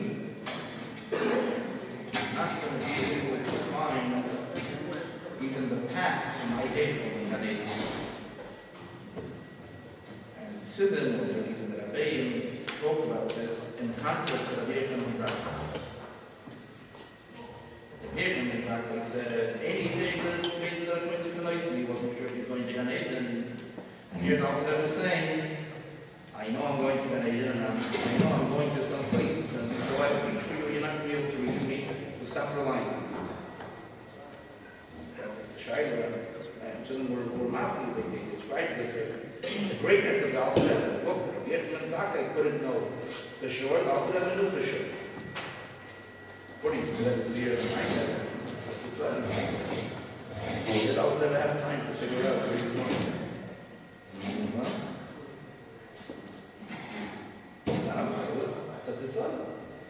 We're praising Rabbi Yechon ben Zakkai. Rabbi Yechon ben Zakkai, he never stopped. He never stopped because he was constantly thinking about the next thing that he had to do. And he never figured out where exactly is he really hoping to be able to deserve this place and that place. The Rebbe didn't know. That's why he said that in everything in Kedusha, there's two sides to the story. And even when knowing, so to say, what's the ikar and what's secondary, we can't ignore even if the other path is secondary. My father one time asked the Rebbe in Yechidus, my father will show me. He asked the Rebbe in Yechidus, and the Rebbe should tell him what he should focus on. Niglo. Few interesting questions. I'll save this one on our topic for last. We did a couple other interesting ones. He asked the Rebbe one time to tell him what is his mitzvah. The Rebbe says, and he gets a question, Rebbe the Shema has their they have a mitzvah, that's their main mitzvah, they might have a zoyer today. My father asked the Rebbe to tell him what his mitzvah is, what his main mitzvah is, because this is first of all the main thing you want to focus on, not to miss it. And also this enhances, if you do this right, it enhances the Avodas Hashem on the level.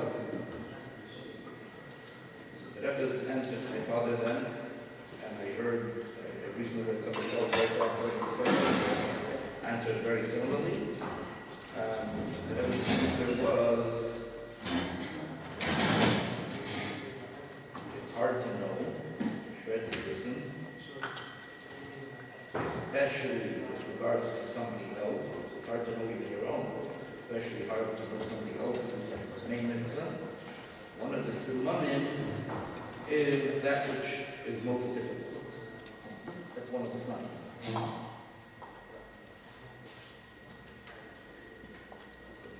Which is interesting because it says that that's the mitzvah that you shine.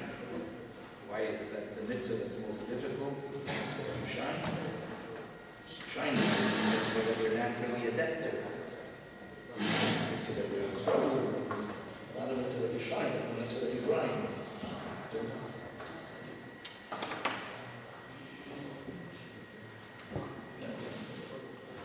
Probably,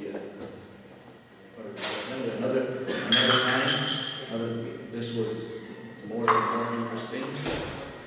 More of a chiddush. I can tell us the Bachar a lot of Bachar struggle with what are the unit. The Bachar struggle with my with what are the unit.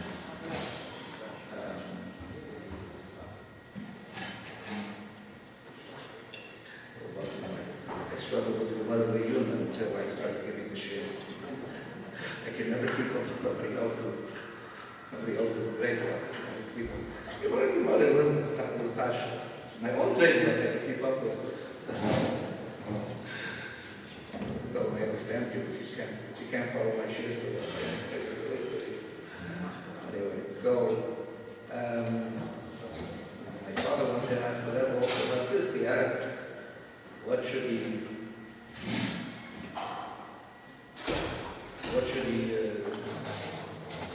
focus on more, the Yuna or the Gerson? The Rebbe was told the Rebbe's answer actually the Rebbe was the one who was kind of introduced and strongly advocated for Girsa. Here, the answer makes it very interesting.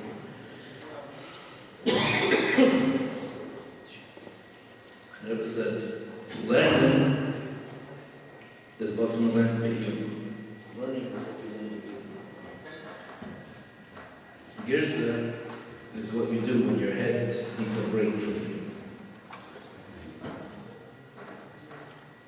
Your head, but you can't keep up. So instead of playing basketball, instead of going swimming, instead of whatever else, whatever other coffee breaks you take, so you take a break from learning from Girsa. Because Girsa helps you learn. That's what the Rebbe is playing. But on Girsa, you have more what to think about. You learn with you. But learning is not what you learn with you. I think that this is always an important message. It's very important. It's super important message for Gala. And sometimes feel like I don't have time to learn with you. And this is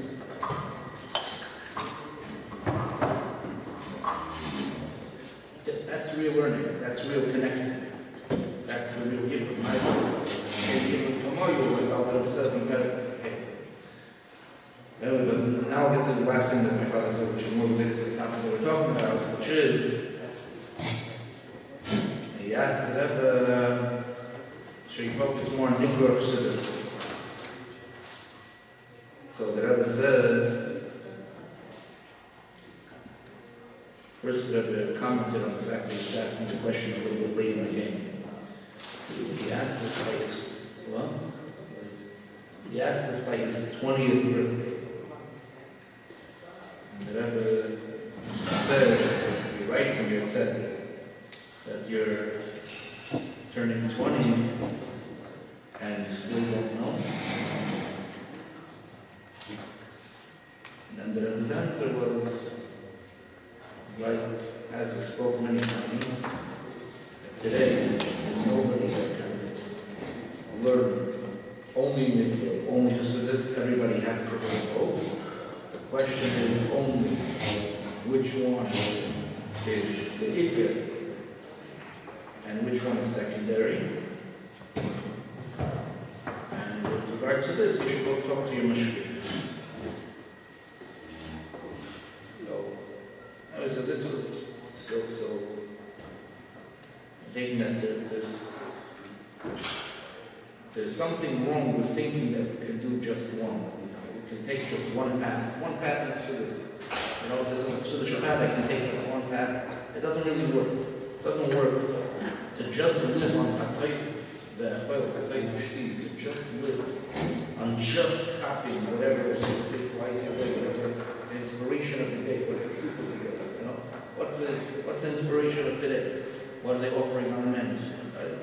And not having something that you're building up towards. It doesn't work. They're not both will have that.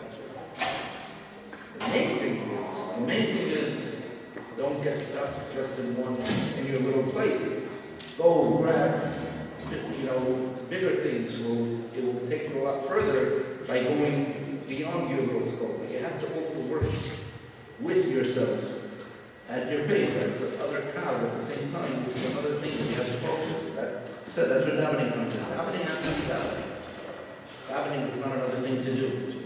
Davening has to be davening. For davening to be davening, so there needs to be a little bit of Krishna Shalamita. You have to make a little cheshbon and nefesh. That's cheshbon and nefesh basically means that you do think about where you're holding. You think about relative to where I'm holding, what am I improving? I'm not saying tomorrow, I'm just going to wait for tomorrow to see what I'm going to put on my plate. And I'm going to make the best of it. It's I'm making a plan according to where I'm holding. When you take that path, then you have something real going on. You have something, well, I should say not real, you have something deep going on at the same time. With all the other stuff that is very uplifting and very inspiring and turns on a brilliant light. So to say all the other things, to use this expression, all the other malachim you could have. You it's got a lot of big things, a lot of get on board, jump on the bandwagon, trying to there's nothing greater than that. There's nothing greater than getting excited about Torah. There's nothing greater, learning Torah, learning Masechta, whatever it is that you're getting excited about. It's great joining this project, this project, the Torah project. Right? Keep something real, have something deep so that you don't feel empty. Otherwise you're running on fumes. You're not running on fumes. Right? You have to have something that's a little bit deeper. That's what davening is. That's what I'm never sure.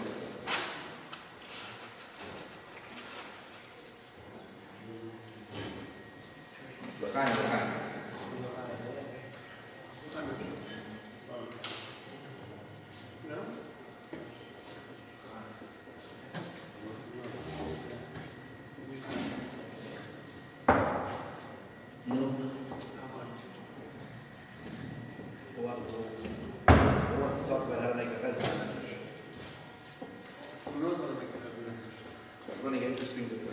Interesting Gemara. It occurred to me that this Gemara totally has to redefine Farbrengen. Gemara, the beginning of the Sefer Sukkah, the beginning of the Sefer Farbrengen, and the same thing comes up in the Sukkah of Hanukkah. In all places it says that the Ma'aseh Me'aseh Mama is no good. Right? The Ma'aseh Me'aseh Mama is no good. But famous Gemara, the beginning of Sukkah later, what it says, in one Mishnah, it says Psula. It says, Ma'aseh Me'aseh Mama Psula. By Eidavin it says Yemai. If it's the Ma'aseh Me'aseh Mama, it tells you what to do about it. It doesn't say Psula, it tells you what to do. The Gemara asks, what's the difference? Why in one place does it say Apostle, the other place it says Yemayit. But it say about the other one is also true. The Eid is possible. It's also true, and it's also, and maybe it's also true to say about something. Just make your walls of your sukkah lower. What it answers, what it gives, and then takes it to answer the question of Hanukkah. Where Hanukkah also says true. The Gemara says that talking about something that they write, and they write Minatayra, when it's a din Minatayra, we say Psula. When it's the Rabbana, Tani Takanta. When it's the Rabbana, Tani Takanta. It tells you what to do. It tells you how to fix it. It doesn't tell you a problem. It tells you how to fix it.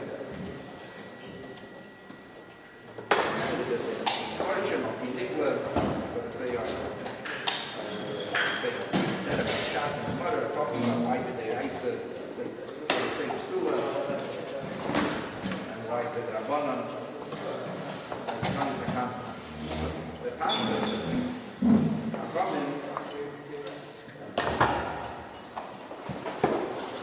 from him, their opinion, even though we think of Chacham as making data, Chacham, their opinion is never data. All of Chacham's data are to say the purpose of making the mitzvah better. All their things are really takonas, right? They're really takonas, and like the Rebbe called it, takonas, fixing something. The Rabbanon, the Rebbeim are always not here to give us a faith, not here to give us a truth. Tell us, this is no good, that's no good. Everything has to be in the direction of something takonas. Be doctors, how are we supposed to?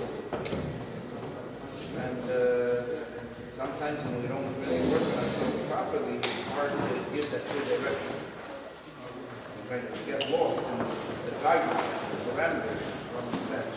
But really, something never made it there. Never didn't like it, always hated the sermon. Some people call the Zeta Masha. Fix it. I'm telling you how to fix it.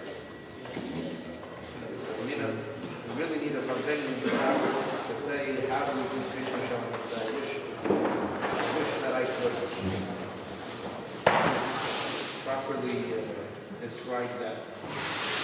when I'm struggling also with coming here, there are millions of things that come here with that you know how life is.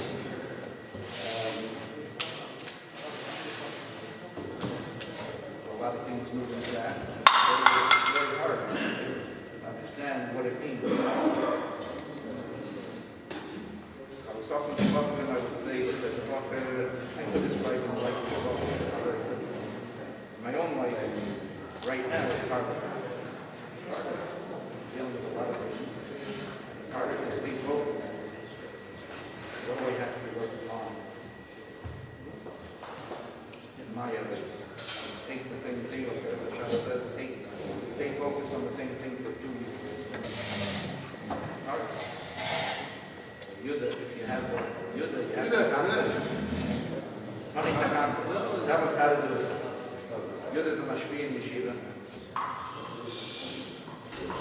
Tell us how to do it. Shivaneto. Honey, takanta.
said that the real Chesed said that about all the different areas of religious Hashem about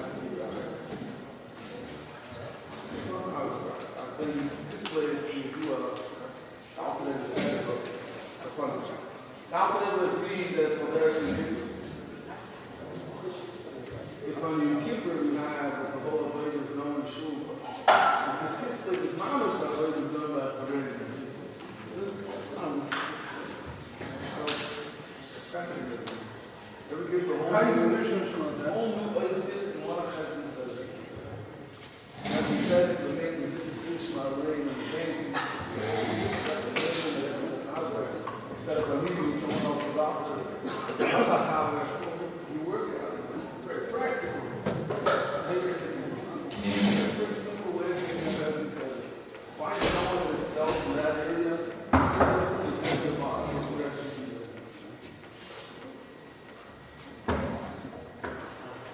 That's you to help you get the Farbrengen.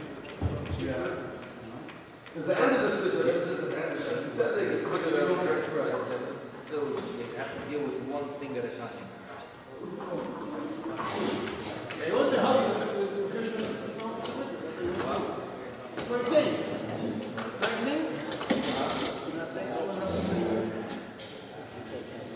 He's asking you for help.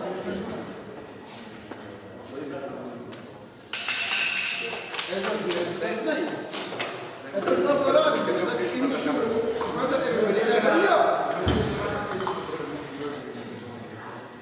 And that's why I get the way you say it. They want some further help.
Yeah.